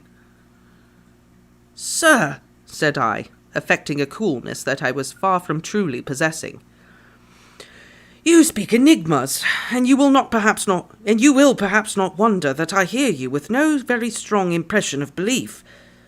But I have gone too far in the way of inexplicable services to pause before I see the end." "It is well," replied my visitor. "Lanyon, you remember your vows. What follows is under the seal of our profession. And now, you who have so long been bound to the most narrow and material views, you who have denied the virtue of transcendental medicine, you who have derided your superiors, behold!" He put the glass to his lips and drank at one gulp. A cry followed. He reeled, staggered, clutched at the table and held on, staring with injected eyes, gasping with open mouth. And as I looked, there came, I thought, a change. He seemed to swell. His face became suddenly black, and the features seemed to melt and alter. And the next moment, I had sprung to my feet and leapt back against the wall, my arms raised to shield me from that prodigy, my mind submerged in terror. "Oh, God!" I screamed, and, "Oh, God!" again and again, for there before my eyes, pale and shaken and half fainting, and groping before him with his hands, like a man restored from death, there stood Henry Jekyll. What he told me in the next hour I cannot bring my mind to set on paper. I saw what I saw, I heard what I heard, and my soul sickened at it. And yet now that the sight has faded from my eyes, I ask myself if I believe it, and I cannot. My life is shaken to its roots. Sleep has left me. The deadliest terror sits by me at all hours of the day and night, and I feel that my days are numbered and that I must die. And yet I shall die incredulous. As for the moral turpitude that that man unveiled to me, even with tears of penitence, I cannot, even in memory, dwell on it without a start of horror. I will say one thing, Utterson, and that, if you can bring your mind to credit it, will be more than enough. The creature who crept into my house that night was, on Jekyll's own confession, known by the name of Hyde, and hunted for in every corner of the land as the murderer of Karu. Hasty Lanyon. Ooh. The big reveal. Hyde is Jekyll. Jekyll is Hyde. Oh my God! Oh my God! No, I know we know that it happens, but I mean, I think this story does a great job of giving you just enough information that you kind of know, but you're not really sure. Right. Like, it could straight up be, like, a murder mystery, like, they're the same. No, they Right. can't be. I also think, there's definitely, like, some really strong addiction tones in here when he's like, "You got it? Do you have it? Do you have it?" Yeah. And it's a fine white powder. Mm-hmm. Yeah, there's... Yeah, it's definitely talking about addiction. It is. Which is why I think the fact that you know that the author wrote this on a coke binge is very important. Very telling. Yeah. He's really putting how he feels like he is Dr. Jekyll and Mr. Hyde, you know? Yeah. I think He doesn't want to, but he feels like he can't stop. Yeah. He needs it. I think this definitely gives you the perspective of, if you've been in that, you know how it feels. Mm-hmm. Like you transform into another person. Yeah. Completely. Who no one wants to know and no one wants anything to do with. Exactly. And may or may not trample people. Right. And beat them to death. Trampled that girl and then beat the guy with a cane and then waffle stomped him. Yeah. It's a great reveal. It's great. Do all these favors, Do you want to know? The truth. Also, kind of a little bit of that whole idea of, like, how far down the rabbit hole do you really want to go? How much do you really want to know? Yeah. And the cost of knowledge, because obviously, it literally killed him. Yeah. Like, he literally was horrified to death by it. So, was the knowledge really worth it? Curiosity killed the cat.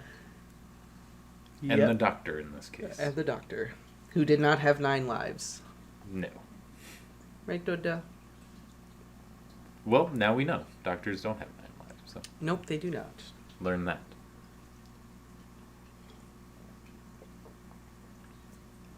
And yes, hopefully we get to touch on some more horror-ish horror books this month. Mm-hmm. I think you said you wanted to do Dracula next, right?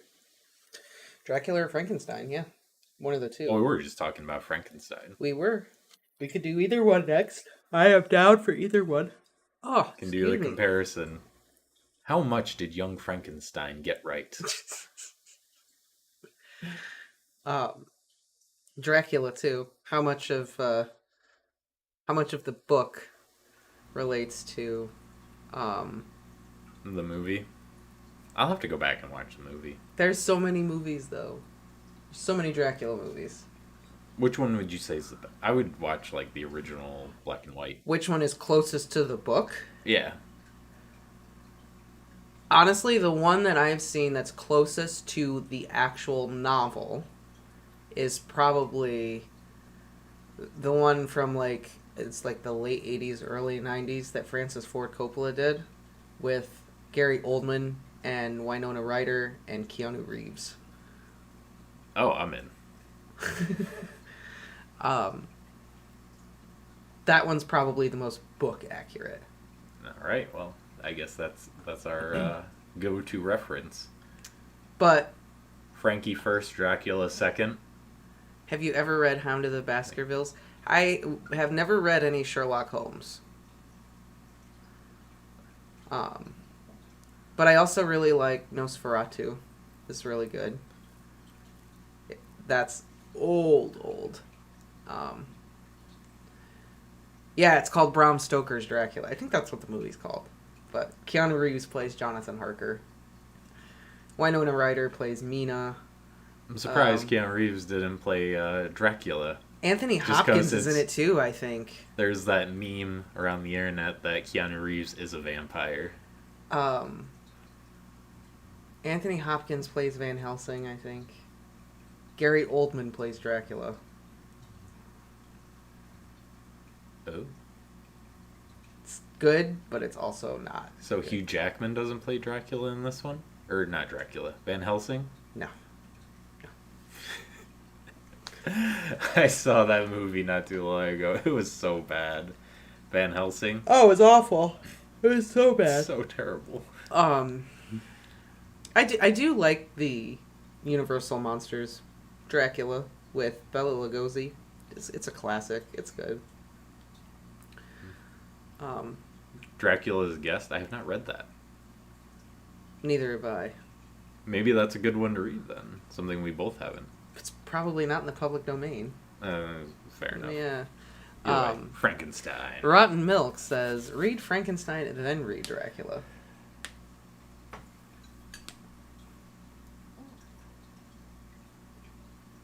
What's the story? Dorian Gray? That we're reading right now? Like the story we're reading right now? Oh. Is that what you're asking? What's the story? Like the one we're reading right now? No, maybe Dracula's Guest, I think. Oh.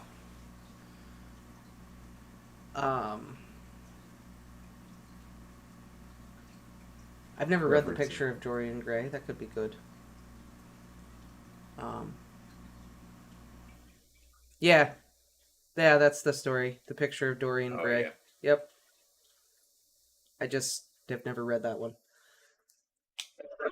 And then, of course, there's... I never read that one, but I remember seeing him in League of Extraordinary Gentlemen. Yep. Which was a terrible movie, but I still love so much. Yeah. It was so great. That's a movie they should remake. League of Extraordinary Gentlemen? Yeah. I'd be down. I loved it, but it was bad. But I did love the movie. Classical Avengers. Yeah. It was awesome. Literary Avengers. There's also tons of Poe we could read. Oh, absolutely. Fall of the House of Usher and all of that. Yeah, I know you wanted to read some Poe. So I think we'll definitely read some Poe. But first, should we finish this story? Yeah, we got one chapter left. One chapter left. Let us finish the story. Henry Jekyll's full statement of the case.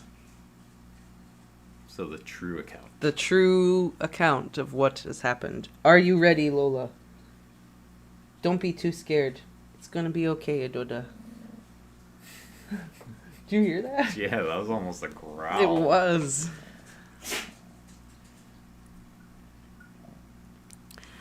I was born in the year 18 to a large fortune, endowed beside with excellent parts, inclined by nature to industry, fond of the respect of the wise, and good among my fellow men, and thus, as might have been supposed, with every guarantee of an honourable and distinguished future. And indeed, the worst of my faults was a certain impatient gaiety of disposition, such has been made by the happiness of many, but such as I found it hard to reconcile with my imperious desire to carry my head high, and wear a more than commonly grave countenance before the public. Hence it came about that I concealed my pleasures, and that when I reached years of reflection, and began to look round me and take stock of my progress and position of the world, I stood already committed to a profound duplicity of life.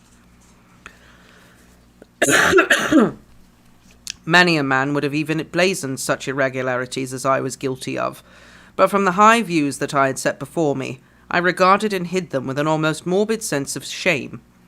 It was thus rather the exacting nature of my aspirations than any particular degradation in my faults that made me what I was, and, with an even deeper trench than in the majority of men, severed in me those provinces of good and ill which divide and compound man's dual nature. In this case, I was driven to reflect deeply and inveritably on that hard law of life, which lies at the root of religion, and is one of the most plentiful springs of distress. Though so profound a double-dealer, I was in no sense a hypocrite. Both sides of me were in dead earnest. I was no more myself when I laid aside restraint and plunged into shame, than when I laboured, in the eye of the day, at the furtherance of knowledge or the relief of sorrow and suffering. And it chanced that the direction of my scientific studies, which led wholly toward the mystic and the transcendental, reacted and shed a strong light on this consciousness of the perennial war among my members. With every day, and from both sides of my intelligence, the moral and the intellectual, I thus drew steadily nearer to that truth by whose partial discovery I have been doomed to such a dreadful shipwreck, that man is not truly one, but truly two. I say two because the state of my knowledge does not pass beyond that point. Others will follow, others will outstrip me on the same lines, and I hazard the guess that man will be ultimately known for a mere polity of multifarious, incongruous, and independent denizens. I, for my part, from the nature of my life, advanced infallibly in one direction, and in one direction only. It was on the moral side, and in my own person, that I learned to recognize the thorough and primitive duality of man.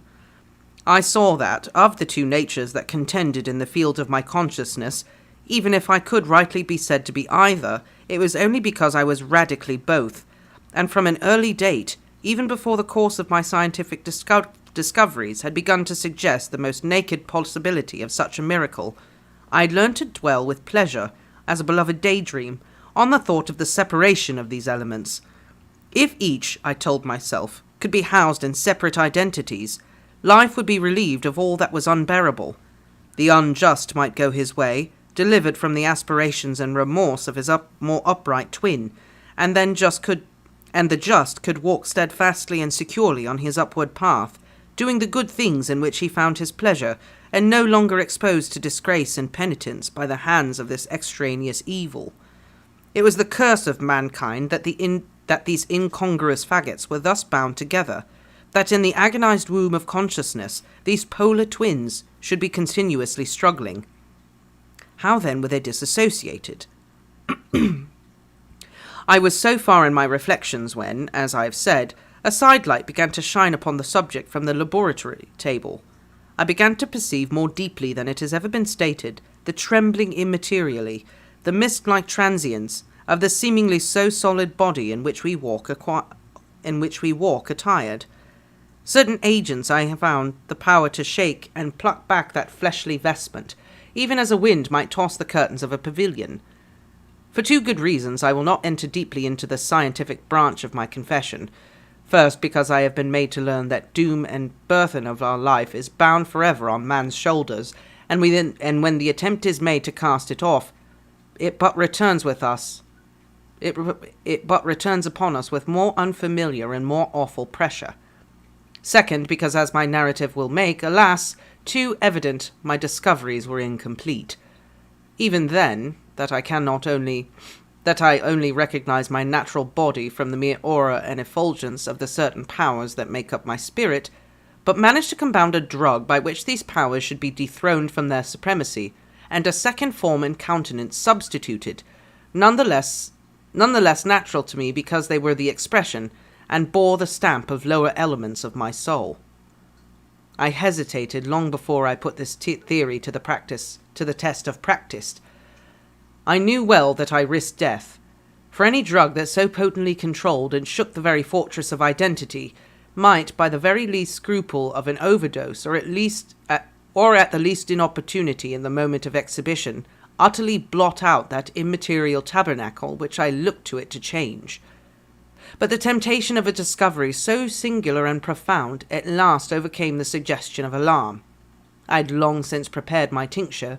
I purchased at once from a firm of wholesale chemists a large quantity of a particular salt which I knew, from my experiments, would be the last ingredient required. And late one accursed night I compounded the elements, watched them boil and smoke together in the glass, and when the ebullition had subsided, and with a strong glow of courage, drank off the potion. The most racking pain succeeded, a grinding in the bones, deadly nausea, and a horror of the spirit that cannot be exceeded at the hour of birth or death. Then these agonies began to swiftly subside, and I came to myself as if out of a great sickness.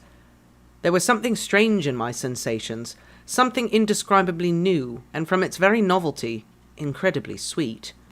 I felt younger, lighter, happier in body. Within I was conscious of a heady recklessness, a current of disordered sensual images running like a mill race in my fancy, a solution of the bonds of obligation, an unknown but not an innocent freedom of the soul. I knew myself at this first breath of this new life to be more wicked, tenfold more wicked, sold a slave to my original evil, and the thought in that moment braced and delighted me like wine.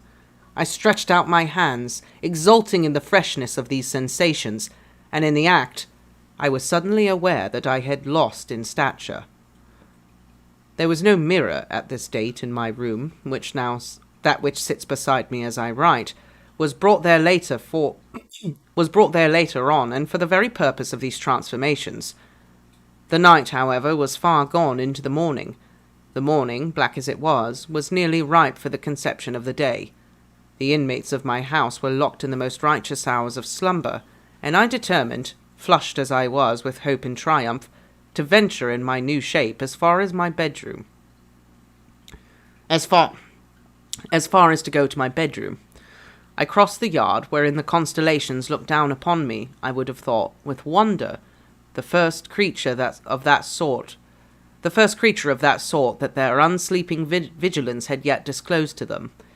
I stole through the corridors, a stranger in my own house, and coming to my room, I saw for the first time the appearance of Edward Hyde. I must here speak by theory alone, saying not that which I know, but that which I suppose to be the most probable. The evil side of my nature, to which I had now transformed the stamping efficacy, was less robust and less developed than the good which I had just opposed. Again, in the course of my life, which had been, after all, 9/10 a life of effort, virtue, and control, it had been much less exercised and much less exhausted. And hence, as I think, it came about that Edward Hyde was so much smaller, slighter, and younger than Henry Jekyll. Even as good shone upon the countenance of the one, evil was broadly written in plainly on the face of the other. Evil besides, which I must still believe to be the lethal side of man, had left on the body an imprint of deformity and decay. And yet when I looked upon that ugly idol in the glass, I was conscious of no repugnance, rather of a leap of welcome. This, too, was myself. It seemed natural and human. In my eyes it bore a livelier image of the spirit. It seemed more express and single than the imperfect and divided countenance I had hitherto been accustomed to call mine. And in so far as I was doubly right, I have observed that when I wore the semblance of Edward Hyde, none could come near to me at first without a visible misgiving of the flesh. This, as I take it, was because all human beings, as we meet them, are commingled out of good and evil, and Edward Hyde, alone in the ranks of mankind, was pure evil. I lingered but a moment at the mirror. The second and conclusive experiment had yet to be attempted. It yet remained to be seen if I had lost my identity beyond redemption, and must flee before daylight from a house that was no longer mine. And hurrying back to my cabinet, I once more prepared and drank the cup, once more suffered the pangs of dissolution, and came to myself once more the character, the stature, and the face of Henry Jekyll.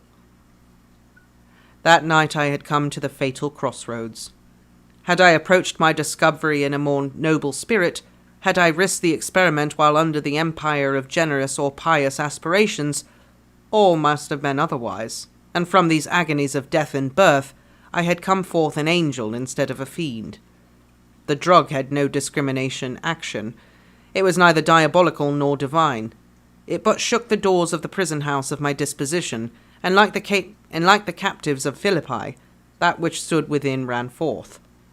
At that time my virtue slumbered. My evil, kept awake by ambition, was alert and swift to seize the occasion, and the thing that was projected was Edward Hyde. Hence, although I had now two characters as well as two appearances, one wholly evil, and the other was still the old Henry Jekyll, that incongruous compound of whose reformation and improvement I had already learnt to despair. The movement was thus wholly toward the worse. Even at that time I had not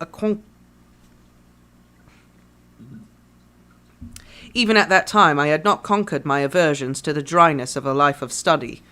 I would still be merrily disposed at times, and as my pleasures were, to say the least, undignified, and I was not only well known and highly considered, but growing towards the elderly man, the incoherency of my life was daily growing more unwelcome. It was on this side that my new power tempted me until I fell in slavery. I had but to drink the cup, to doff at once the body of the noted professor, and to assume, like a thick cloak, that of Edward Hyde. I smiled at the notion. It seemed to me at the time to be humorous, and I made my preparations with the most studious care. I took and furnished that house in Soho, to which Hyde was tracked by the police, and engaged as a housekeeper a creature whom I knew well to be silent and unscrupulous. On the other side, I announced to my servants that a certain Mr. Hyde, whom I described, was to have full liberty and power about my house in the square, and to parry mishaps, I even called and made myself a familiar object, in my second character. I next drew up that will to which you so much objected, so that if anything befell me in the person of Dr. Jekyll, I could enter on that of Edward Hyde without pecuniary loss. And thus fortified, as I suppose on every side, I began to profit by the strange immunities of my position. Men have before hired bravos to transact their crimes, while their own person and reputation sat under shelter. I was the first that ever did so for his pleasures. I was the first that could plod in the public eye with a load of genial respectability, and in a moment, like a schoolboy, strip off these lendings and spring headlong into the sea of liberty. But for me, in my impenetrable mantle, the safety was complete. Think of it. I did not even exist. Let me but escape into my laboratory door. Give me but a second or two to mix and swallow the draught which I had always standing ready, and whatever he had done, Edward Hyde would pass away like the stain of breath upon a mirror, and there in his stead, quietly at home, trimming the midnight lamp in his study, a man could afford to laugh at suspicion. A man who could afford to laugh at suspicion would be Henry Jekyll. The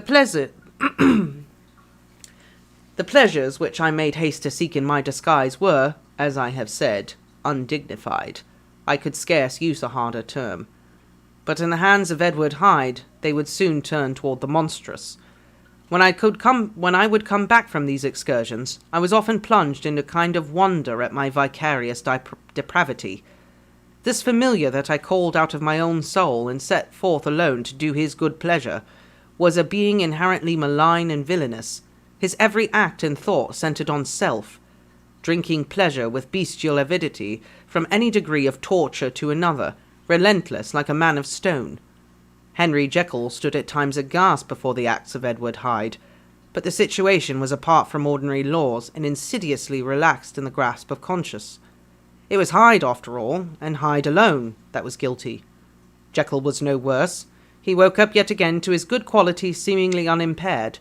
He could even make haste, when it was possible, to undo the evil done by Hyde, and thus his conscience slumbered. Into the details of the infamy at which I thus connived, for even now I can scarcely grant that I committed it, I have no design of entering. I mean but to point out the warnings and the successive steps with which my chastisement approached. I met with one accident which, as it brought on no consequence, I shall no more than mention. An act of cruelty to a child aroused me the anger of a passer-by, whom I recognized the other day in the person of your kinsman. The doctor and the child's family joined him. There were moments when I feared for my life, and at last, in order to pacify their too just resentment, Edward Hyde had to bring them to the door and pay them in a cheque drawn in the name of Henry Jekyll. But this danger was easily eliminated from the future by opening an account in another bank in the name of Edward Hyde himself, and then, by sloping my own hand backward, I had supplied my double with a signature. I thought I sat beyond the reach of fate. Some 2 months before the murder of Sir Danvers, I had been out for one of my adventures, had returned at a late hour, and woke the next day in bed with somewhat odd sensations. It was in vain I looked about me. In vain I saw the decent furniture and tall proportions of my room in the square. In vain I recognized the pattern of the bed curtains and the design of the mahogany frame. Something still kept insisting that I was not where I was, that I had not wakened where I seemed to be, but in the little room in Soho where I was accustomed to sleep in the body of Edward Hyde. I smiled to myself, and in my psychological way began lazily to inquire into the elements of this illusion, occasionally, even as I did so, dropping back into a comfortable morning doze. I was still so engaged when, in one of my more wakeful moments, my eyes fell upon my hand. Now the hand of Henry Jekyll, as you have often remarked, was professional in shape and size. It was large, firm, white, and comely. But the hand which I now saw, clearly enough, in the yellow light of a mid-London morning, lying half shut on the bedclothes, was lean, corded, knuckly, with a dusky pallor, and thickly shaded with a swart growth of hair. It was the hand of Edward Hyde. I must have stared upon it for half a minute, sunk as I was in the mere stupidity of wonder, before terror woke up in my breast, as sudden and startling as the crash of cymbals, and pounding from my bed I rushed to the mirror.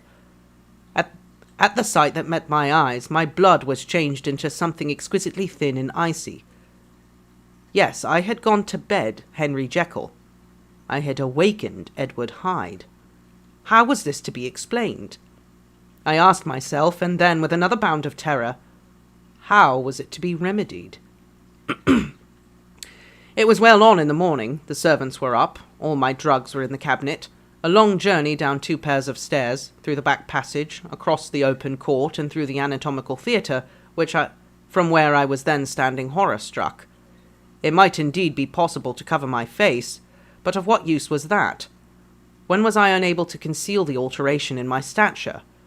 And then, with an overpowering sweetness of relief, it came back upon my mind that the servants were already used to the coming and going of my second half.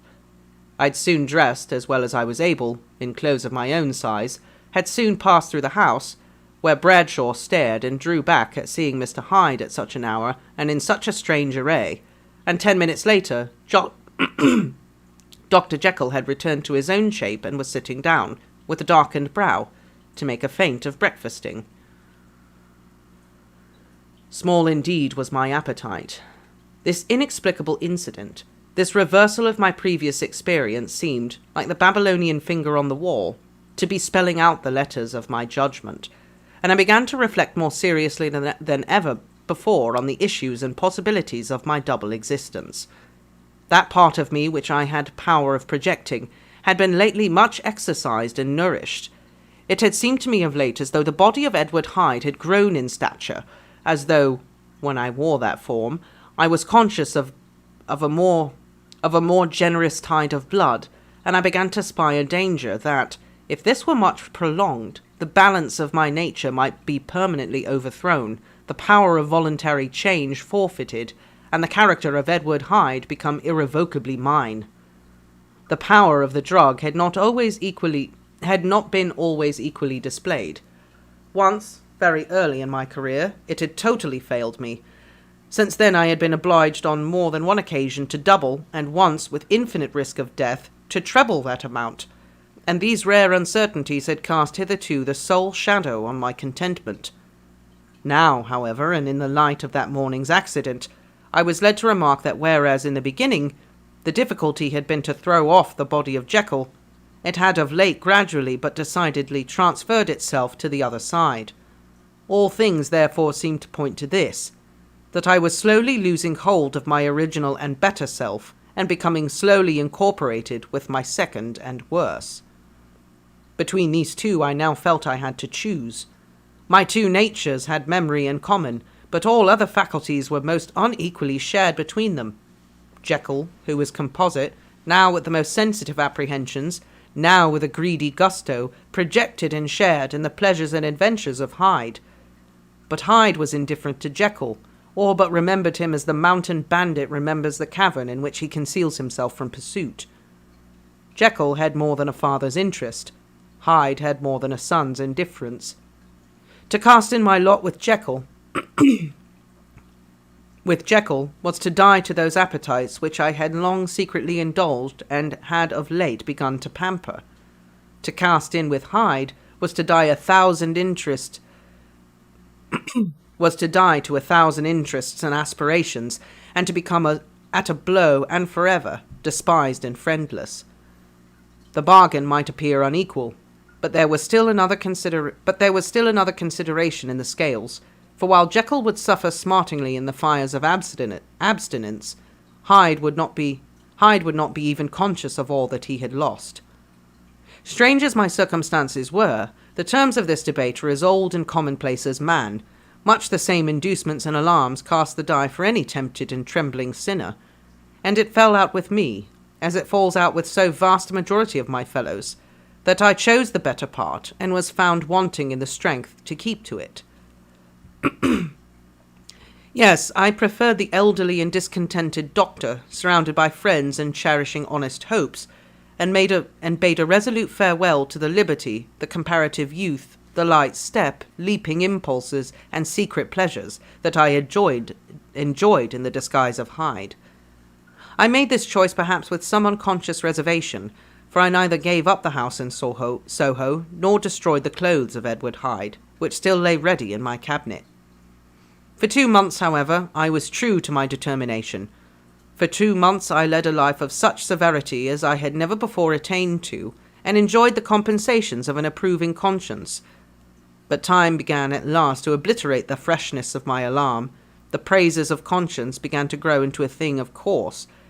I began to be tortured with throes and longings, as of Hyde struggling after freedom, and at last, in an hour of moral weakness, I once again compounded and swallowed the transforming draught.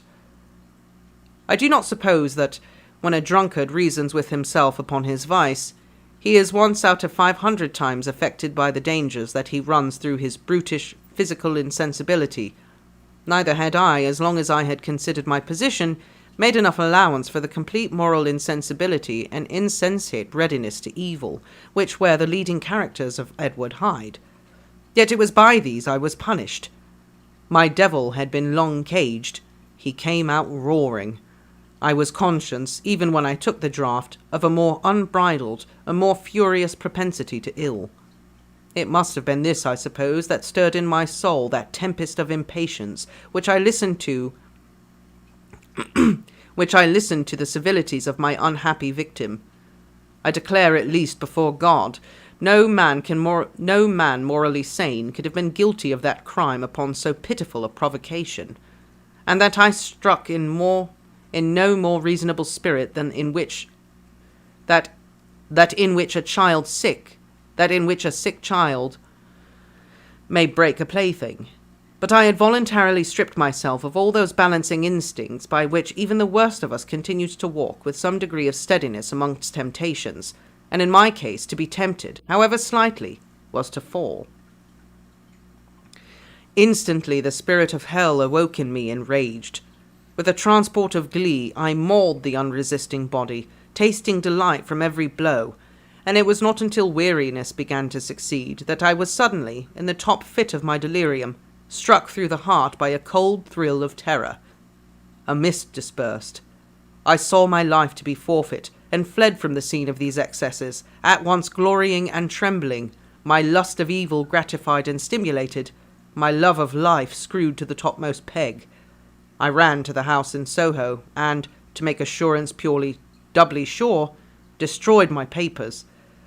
Thence I set out through the lamplit streets, in the same divided ecstasy of mind, gloating on my crime, light-headedly devising others in the future, and yet still hastening and still hearkening to my wake for the steps of the avenger. Hyde had a song upon his lips as he compounded the draught, and as he drank it, pledged the dead man. The pangs of transformation had not done tearing him before Henry Jekyll, with streaming tears of gratitude and remorse, had fallen upon his knees and lifted his clasped hands to God. The veil of self-indulgence was rent from head to foot. I saw my life as a whole. I followed it up from the days of childhood when I had walked with my father's hand, and through the self-denying toils of my professional life, to arrive again and again, with the same sense of unreality, at the damned horrors of the evening. I could have screamed aloud. I sought with tears and prayers to smother down the crowd of hideous images and sounds with which my memory swarmed against me. And still, between the petitions, the ugly face of my iniquity stared into my soul. As the acuteness of this remorse began to die away, it was succeeded by a sense of joy. The problem of my conduct was solved. Hyde was thenceforth impossible. Whether I would or not, I was now confined to the better part of my existence. And oh, how I rejoiced to think of it! With that willing humility I embraced anew the restrictions of natural life, with what sincere renunciation I locked the door by which I had so often gone and come, and ground the key under my heel. The next day came the news that the murder had been overlooked, that the guilt of Hyde was patent to the world, and that the victim was a man high in public estimation. It was not only a crime, it had been a tragic folly. I think I was glad to know it. I think I was glad to have my better impulses thus buttressed and guarded by the terrors of the scaffold. Jekyll was now my city of refuge. Let but Hyde peep out an instant, and the hands of all men would be raised to take and slay him.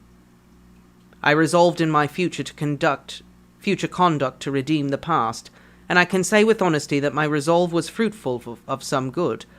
You know yourself how earnestly in the last months of the last year I laboured to relieve suffering. You know how much was done for others, and that the days passed quietly, almost happily for myself. Nor can I truly say that I wearied of this beneficent and innocent life. I think that instead I daily enjoyed it more completely, but I was still cursed with my duality of purpose, and as the first edge of my penitence wore off, the lower side of me, so long indulged, so recently chained down, began to growl for license.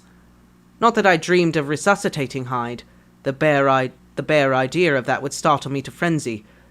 No, it was in my own person that I was once more tempted to trifle with my conscience, and it was as an ordinary secret sinner that I at last fell before the assaults of temptation. There comes an end to all things. The most capacious measure is filled at last, and this brief condescension to my evil finally destroyed the balance of my soul. and yet I was not alarmed. The fall seemed natural, like a return to the old days before I'd made my discovery. It was a fine, clear January day, wet underfoot where the frost had melted, but cloudless overhead, and the Regent's Park was full of winter chirrupings and sweet with spring odours. I sat in the sun on a bench, the animal within me licking the chops of memory, the spiritual side a little drowsed, promising subsequent penitence, but yet not moved to begin. After all, I reflected, I was like my neighbours. And then I smiled, comparing myself with other men, comparing my active goodwill with the lazy cruelty of their neglect. And at that very moment of that vainglorious thought, a qualm came over me, a horrid nausea and the most deadly shuddering. These passed away and left me faint, and then as in its turn faintness subsided, I began to be aware of a change in the temper of my thoughts, a greater boldness, a contempt of danger, a solution of the bonds of obligation. I looked down. My clothes hung formlessly on my shrunken limbs. The hand that lay on my knee was corded and hairy. I was once more Edward Hyde. A moment before I had been safe of all men's respect, wealthy, beloved, the cloth laying for me in the dining room at home, and now I was the common quarry of mankind, hunted, houseless, a known murderer, thrall to the gallows. My reason wavered, but it did not fail me utterly. I have more than once observed that in my second character my faculties seemed sharpened to a point, and my spirits more tensely elastic. Thus it came about that where Jekyll perhaps might have succumbed, Hyde rose to the importance of the moment. My drugs were in one of the presses of my cabinet. How was I to reach them? That was the problem that, crushing my temples in my hands, I would set myself to solve. The laboratory door I had closed. If I sought to enter by the house, my own servants would consign me to the gallows. I saw I must employ another hand, and thought of Lanyon. How was he to be reached? How persuaded? Supposing that I escaped capture in the streets, how was I to make my way into his presence? And how should I, an unknown and displeasing visitor, prevail upon the famous physician to rifle the study of his colleague Dr. Jekyll? Then I remembered that of my own original character, one part remained to me. I could write my own hand, and once I had conceived that kindling spark, the way I must follow became lightened up from end to end. Thereupon I arranged my clothes as best I could, and summoning a passing hansom, drove to a hotel on Portland Street, the name of which I chanced to remember. At my appearance, which was indeed comical enough, however tragic a fate these garments covered, the driver could not conceal his mirth. I gnashed my teeth upon him with a gust of devilish fury, and the smile withered from his face. Happily for him, yet more happily for myself, for in another instant I had certainly dragged him from his perch. At the inn, as I entered, I looked about me with so black a countenance as made the attendants tremble. Not a look did they exchange in my presence, but obsequiously took my orders, led me to a private room, and brought me with wherewithal to write.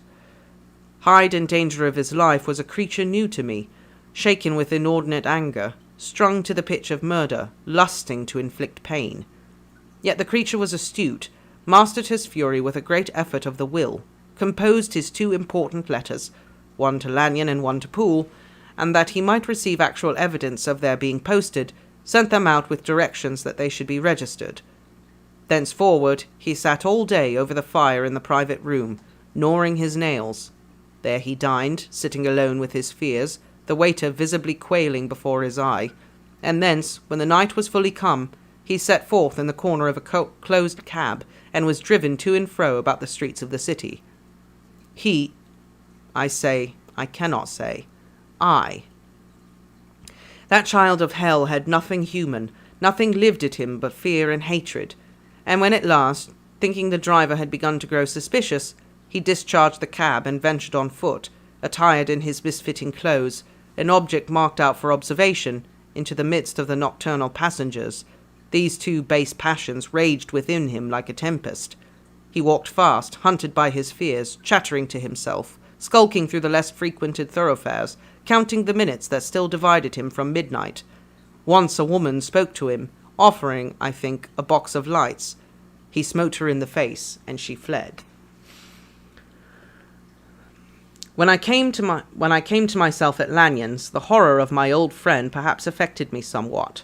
I do not know. It was at least but a drop in the sea to the abhorrence with which I looked back upon these hours. A change had come over me. It was no longer the fear of the gallows. It was the horror of being Hyde that racked me. I received Lanyon's condemnation partially in a dream. It was partly in a dream that I came home to my own house and got into bed. I slept under the prostration of the day, with a stringent and profound slumber which not even the nightmares that wrung me could avail to break. I woke in the morning, shaken, weakened, but refreshed. I still hated and feared the thought of the brute that slept within me, and I had not of course forgotten the appalling dangers of the day before. But I was once more at home, in my own house, and close to my drugs, and gratitude for my escape shone so strongly in my soul that it almost rivaled the brightness of hope. I was stepping leisurely across the court after breakfast, drinking the chill of the air with pleasure, when I was seized again with those indescribable sensations that heralded the change, and I had but the time to gain the shelter of my cabinet before I was once again raging and freezing with the passions of Hyde. It took on this occasion a double dose to recall me to myself, and, alas, 6 hours after, as I sat looking sadly in the fire, the pangs returned, and the drug had to be re-administered. In short, from that day forth, it seemed only by a great effort as of gymnastics, and only under the immediate stimulation of the drug, that I was able to wear the countenance of Jekyll. At all hours of the day and night I would be taken with the premonitory shudder. Above it all, if I slept, or even dozed for a moment in my chair, it was always as Hyde that I awakened. Under the strain of this continually impending doom, and by the sleeplessness to which I now condemned myself, even beyond what I had thought possible to man, I became in my own person a creature eaten up and emptied by fever, languidly weak both in body and mind, and solely occupied by one thought, the horror of my other self. But when I slept, or when the virtue of the medicine wore off, I would leap almost without transition, for the pangs of transformation grew daily less marked, into the possession of a fancy brimming with images of terror, a soul boiling with causeless hatreds, and a body that seemed not strong enough to contain the raging energies of life. The powers of Hyde seemed to have grown with the sickliness of Jekyll, and certainly the hate that now divided them was equal on each side. With Jekyll it was a thing of vital instinct. He had now seen the full deformity of that creature that shared with him some of the phenomena of consciousness, and was co-heir with him to death.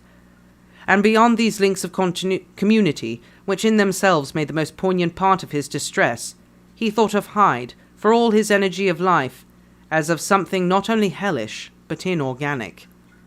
This was the shocking thing, that the slime of the pit seemed to utter cries and voices, that the amorphous dust gesticulated and sinned, that what was dead and had no shape should usurp the offices of life. And this again, that was the insurgent horror, that insurgent horror was knit to him closer than a wife, closer than an eye, lay caged in his flesh, where he heard it mutter and felt it struggle to be born, and at every hour of weakness, and in the confidence of slumber, prevailed against him and deposed him out of life. The hatred of Hyde for Jekyll was of a different order. His terror of the gallows drove him continually to commit temporary suicide and return to his subordinate station of a part instead of a person. But he loathed the necessity. He loathed the despondency into which Jekyll had now fallen, and he resented the dislike with which he himself was regarded. Hence the ape-like tricks that he would play me, scrawling in my own hand blasphemies on the pages of my books, burning the letters and destroying the portrait of my father. And indeed, had it not been for his fear of death, he would long ago have ruined himself in order to involve me in the ruin. But his love of life is wonderful. I go further.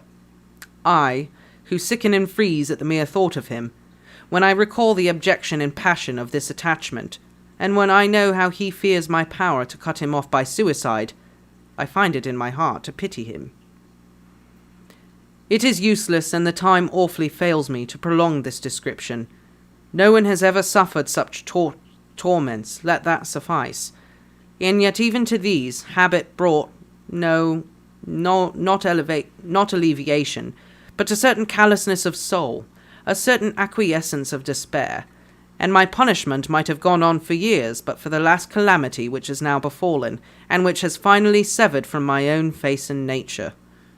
My provision of the salt, which had never been renewed since the date of the first experiment, began to run low. I sent out for a fresh supply and mixed the draught. The ebullition followed, and the first change of colour, not the second. I drank it, and it was without efficiency. You will learn from Poole how I have had London ransacked. It was in vain, and now I am persuaded that my first supply was impure, and that it was the unknown impurity which lent efficacy to the draught. About a week has passed, and I am now finishing this statement under the influence of the last of the old powders. This, then, is the last time, short of a miracle, that Henry Jekyll can think his own thoughts or see his own face, now how sadly altered, in the glass. Nor must I delay too long to bring my writings to an end, for if my narrative has hitherto escaped destruction, it has been by a combination of great prudence and great good luck. Should the throes of change take me in the act of writing it, Hyde will tear it to pieces. But if some time shall have elapsed after I have laid it by, his wonderful selfishness and circumscription to the moment will probably save it once again from the action of his ape-like spite. And indeed the doom that is closing on us both has already changed and crushed him. Half an hour from now, when I shall again and forever re-endue that hated personality, I know how I shall sit shuddering and weeping in my chair, or continue, with the most strained and fear-struck ecstasy of listening, to pace up and down this room, my last earthly refuge, and give ear to every sound of menace. Will Hyde die upon the scaffold,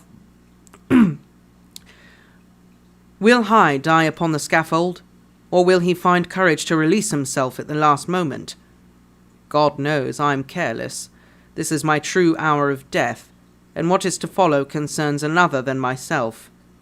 Here then, as I lay down the pen and proceed to seal up my confession, I bring the life of that unhappy Henry Jekyll to an end. And there it is, the entire story recounted from Dr. Jekyll's point of view. So yeah, separating good from evil. Not a good idea. No. Do not recommend. So there it is, the story as a whole. What do you think? Your final thoughts It's good. It's on great. such a story. It was good. I liked it. Yeah? I liked it quite a lot. The duality of... It's very much like the duality of man, and if you give yourself too much to doing bad things, they will consume you. Right? I think the book is only like 105 pages long or something. Yeah. It's very short. I was really impressed when I first read it, like just how much the author like fit in such a short Narrative, yeah. I really like the physical manifestation of evil, where he talks about, at first Hyde was so small and not very strong because I didn't feed those desires. He wasn't exercised. But then the more bad he does, and the deeper he goes into it, the stronger Hyde gets, the stronger the impulses get.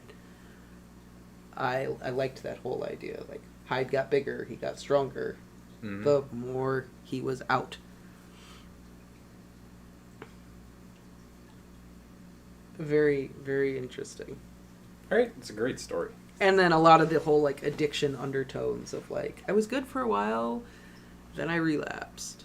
Yeah. And it was good for a while, and then I relapsed. And then the efficacy of the potion not working anymore. Yep.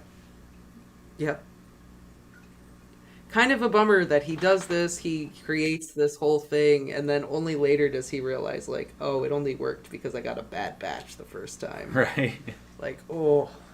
Wouldn't that mean it's a good batch then? So, chemistry lesson number 1, I guess. Make sure all of your ingredients are pure before you do experiments. Yeah.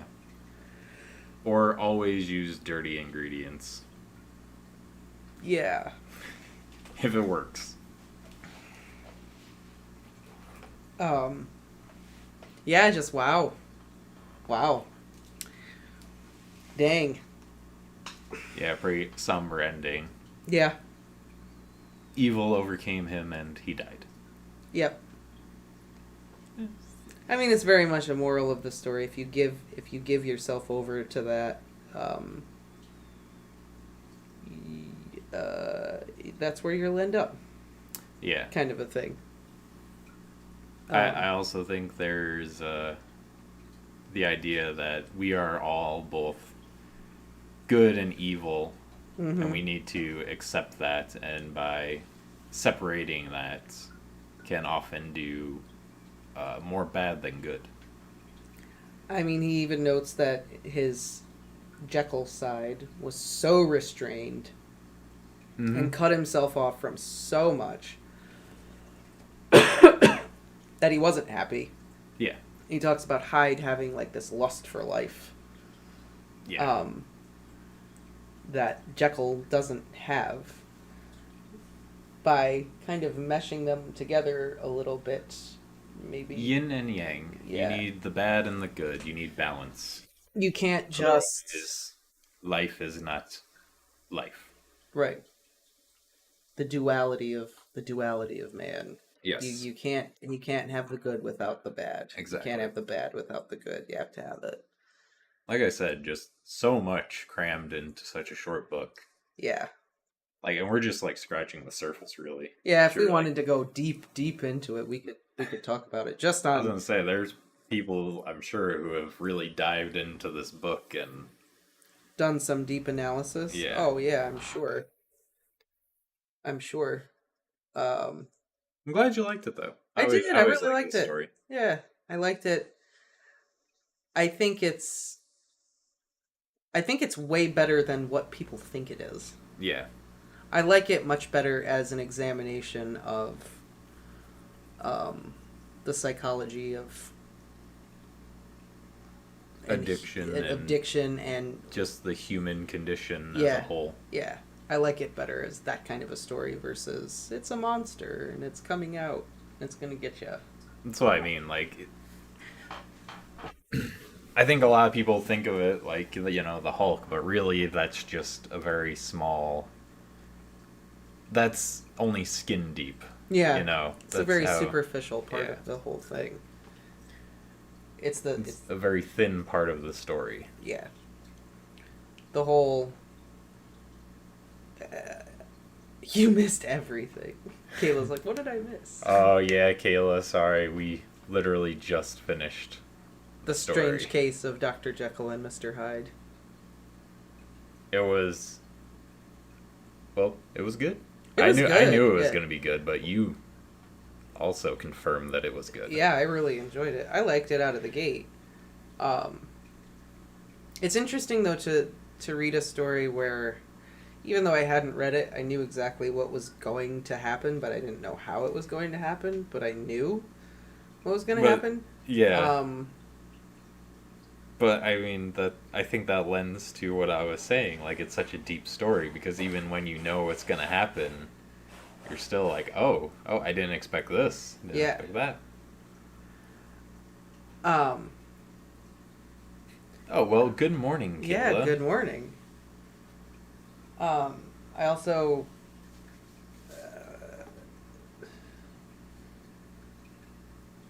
it's always fun to take a story that like you kind of know what happens, but then to actually sit and read through it and it's actually not what you think it is. I mean, it is, but it isn't. It was a lot of fun. We haven't done one of those It's one of my favorite, like, classical stories. stories. So there are a lot of great Oh, classics. excuse me. But everything that this does in such a short time period, his writing is kind of like Martin's. Martin, like, every word is chosen Very specifically to represent as much as possible, as fast as possible. And he does that. Except, even when Martin does that, he can't fit everything into a trilogy. I was gonna say, Come on, doing the TV series Penny Dreadful. I would have to see what that is. Have you seen that? I've never watched it, but I've heard about it.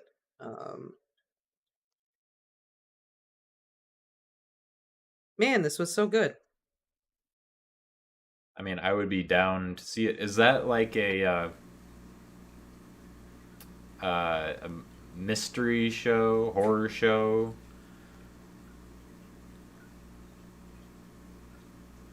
Oh, I saw Dr. Frankenstein summary. Penny Dreadful brings characters like Dr. Frankenstein and Dorian Gray together by exploring their origin stories in a psychological thriller that takes place in the dark corners of Victorian London. Ooh, okay. It has like a 91% on Rotten Tomatoes. I mean, it must be good. Next, so far, seems like a lot of people want Frankenstein, and she also wants to read Frankenstein next, so probably Frankenstein. Probably, yeah, I guess so. Probably Frankenstein. Which is another quick read, so we'll be able Pretty to get fast. through that pretty fast. And then Dracula, probably. Also another British book, so back to my continuing on with the British accent thing. Yeah. Bailey, I would appreciate it if you would stop. Please and thank you. Frankenstein is a U.S. book, isn't it? No?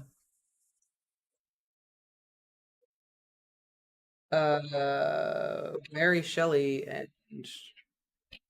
her... August. I thought he might stop. No, Let out a couple marks. and he just keeps barking and barking and barking.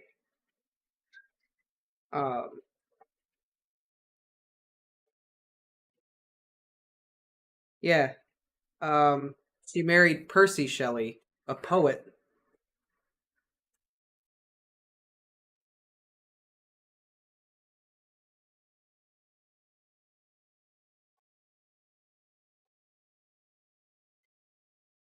Oh, Lola, are you looking for me?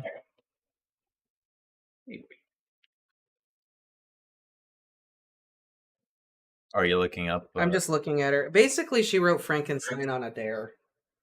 Oh, really? She was hanging out with... Dare you to write a classic novel? Well, she was hanging out with Lord Byron, her husband, Percy Shelley, the famous poets, writers, and they were all like, "Yeah, bet you can't write a scary story. I bet you I could write a better scary story. I bet you I could write a better one." And then she was just like, "F y'all, I'm gonna write a scary story," and she wrote Frankenstein. Okay, there. Arguably more famous than anything those guys have written. Oh yeah. So, boo. But where was she from? She's English. English? Yeah. Okay. Wow. Everything English. Everything is... I thought that was... What are you doing? She got her own chair.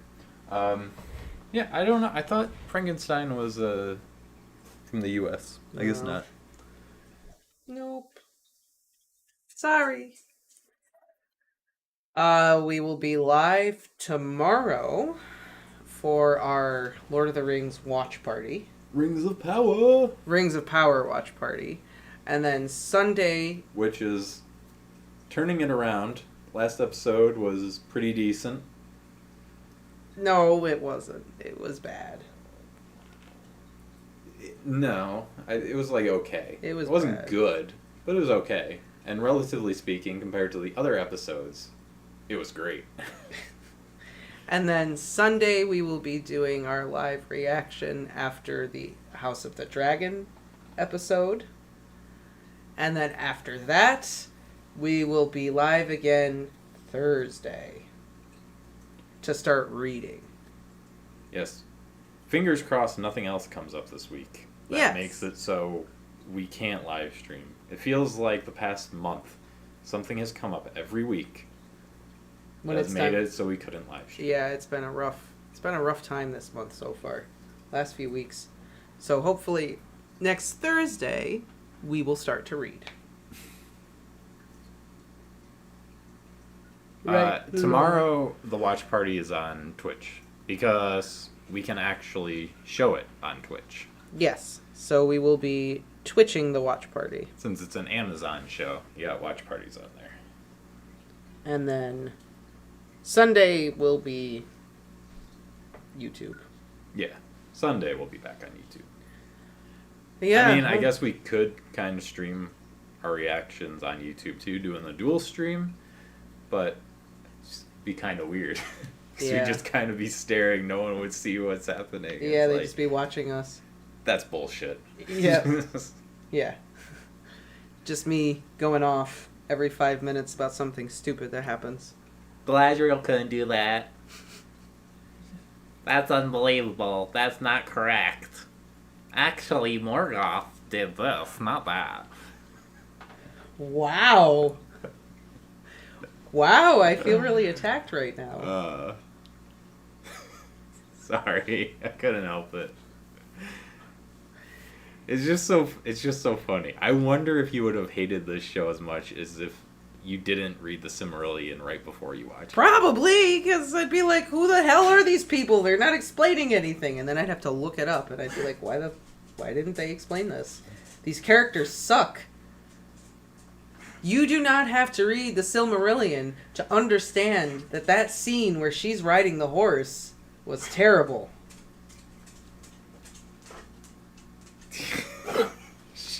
She doesn't like horses. There's no way she likes horses. It's just so funny every scene when she is on a horse.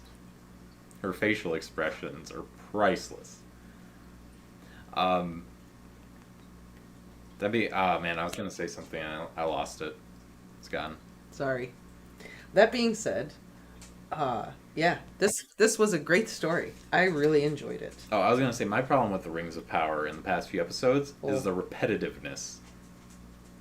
Like when they're in combat, there's no variety in the combat. Like she falls off the horse and dodges an arrow or an axe or something, and then 5 minutes later she just does the same thing again. Or then the one time the kid like just held the sword out like this and the orc was just God forbid, you turn it a little bit and go underneath the sword or something like. The choreography is bad. That's what I'm trying to say. When it comes to like the combat. Listen, the volcano in the last episode. Here, Tom, I'll post a link to our channel. Like, seriously, that's how Mount Doom is going to be born? Oh, and not everyone is going to be dead. You know it. We'll have to play that Shadow of Mordor too, because Galadriel's in that. I haven't played her storyline yet, but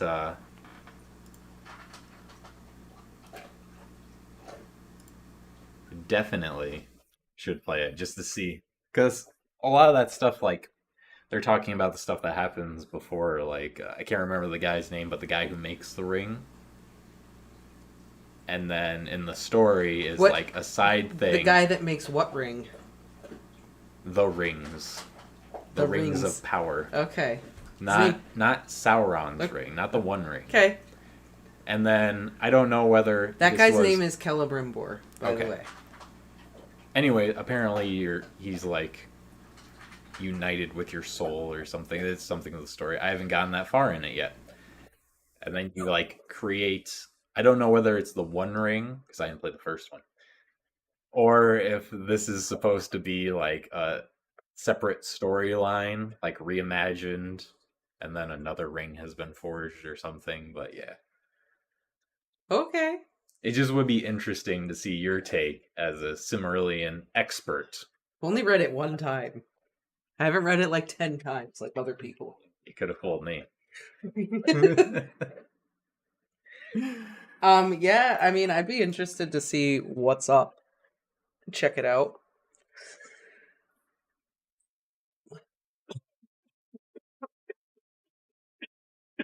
Goodness me. One is a lot. One time reading the Silmarillion. Okay.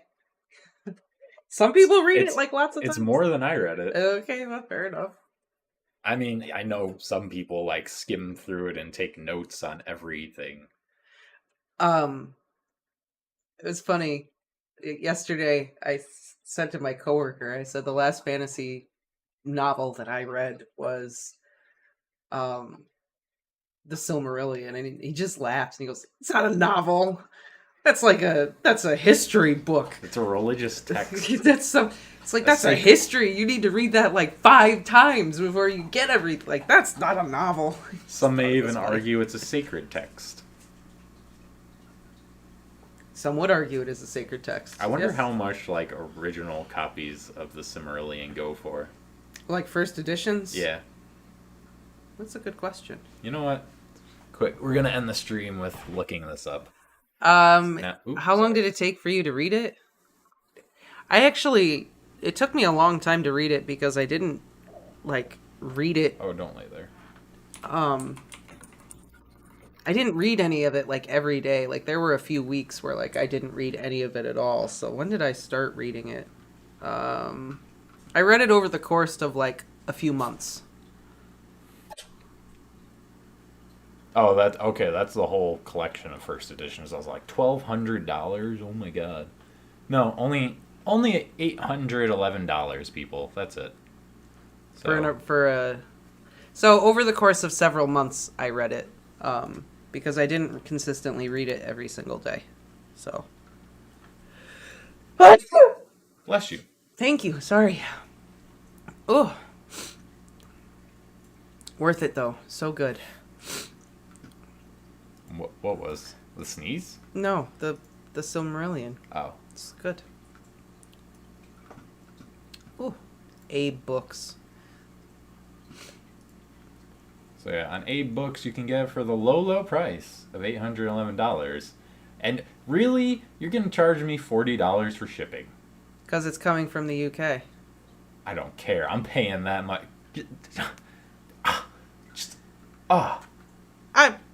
I know, but I'm just saying it's coming from the UK. Oh, goodness. Well, on that note... I just want to see, like... Oh. Something else? Biblio.com. Okay. Sorry. That sneeze, like, really... Ooh, only 450.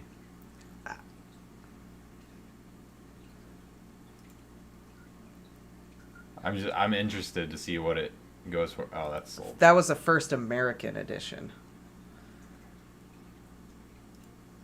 The Tolkien Collector's Guide. Good day. It appears to be a first edition, This however... man got it for $5. Probably in a yard sale. Damn, what a deal. Is that signed by him? No. No. Yeah, you go too fast. Okay. Oh, sorry.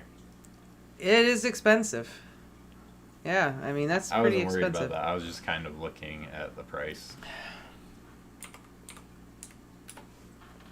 It's, finding a first edition, like, it's kind of complicated getting a first edition of anything, because you'll have the first edition Silmarillion. Whoa. Oops. Because it's first edition, but is it first edition first printing, first edition second printing, all kinds of stuff. Oh, wow. It's considering how much all of that is going for. That's a 120. paperback. No, Oh, that's a paperback? No, hardcover. okay. First Very good. American edition. That's why. That's a deal. That's a steal. Yeah, it's pretty Say nice. that. Ooh. First American edition. There it is. Man, that's pretty awesome. right? Not gonna lie. I would be down for that.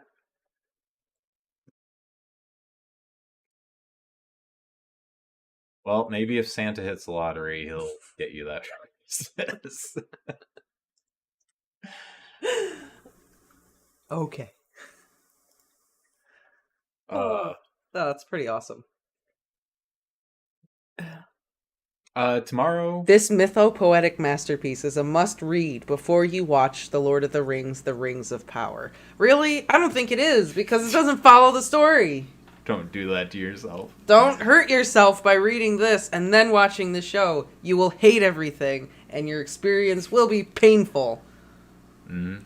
Here's the first episode. so- Here's a prologue. There was once this guy Morgoth, and he destroyed these 2 trees. Let's not tell you why the trees were important or who Morgoth was. We're just going to show it to you, and then you're just... There, that's it. And Tom, usually 10 o'clock. We were doing it at 9 o'clock, but Ramona doesn't always want to go right to bed, so we were late a bunch of times, so we were just doing it at 10 o'clock. So 10 p.m. Eastern time. 10 p.m. Eastern time tomorrow, Rings of Power watch party. So there it is. There it is. And you'll hear a lot of that. Yeah. You're gonna... Around Galadriel. They're really trying to sell this with Galadriel. This is an ancient drama to which the characters of The Lord of the Rings look back, and in those events, some of them, such as Elrond and Galadriel, took part. Within them was imprisoned the light of the 2 trees of Valinor before the trees were destroyed by Morgoth, the first Dark Lord. Oh, spoilers. I mean, but some of this is like... It's important information. Well, it is. But It's important information. Yes, if you do the watch party with us, I go off a lot. It's gonna happen. I'm sorry. yeah, you've been angered numerous times. Yes, I have. But on that note, I do need to go make some tortillas for dinner tonight. Yes. And I don't know what you need to do. And I am going to upload the next 10 chapters of all the young dudes. I know someone was asking about it. Just this video came out to be a pretty long video, so the upload's going to take a hot minute. So just be patient. All the young dudes will be out. It's just taking a hot second. All right, Kayla. Well, we will see you when we see you. Maybe on Thursday. Yep. Totally get the time difference thing. I forgot you're a day ahead of us. Yeah, she's like, it'll be Monday. I'm like, yeah. Yeah. Cause you get to live with the kangaroos. That's why. God. So by watching us, Kayla kind of looks into the past. This is a This is pensieve yesterday for her. Yeah, this is a pensieve for her. We're speaking to someone In the future. Super cool. Just woke up to a Friday. Work up to a Friday. I just work no up to a worries. Friday. Oh, gotcha. All right, guys. Well, we will see you, some of you tomorrow if you can make it. Have a good night, everybody. Or day. Yes. All right. Take care, everyone. Bye. Lola.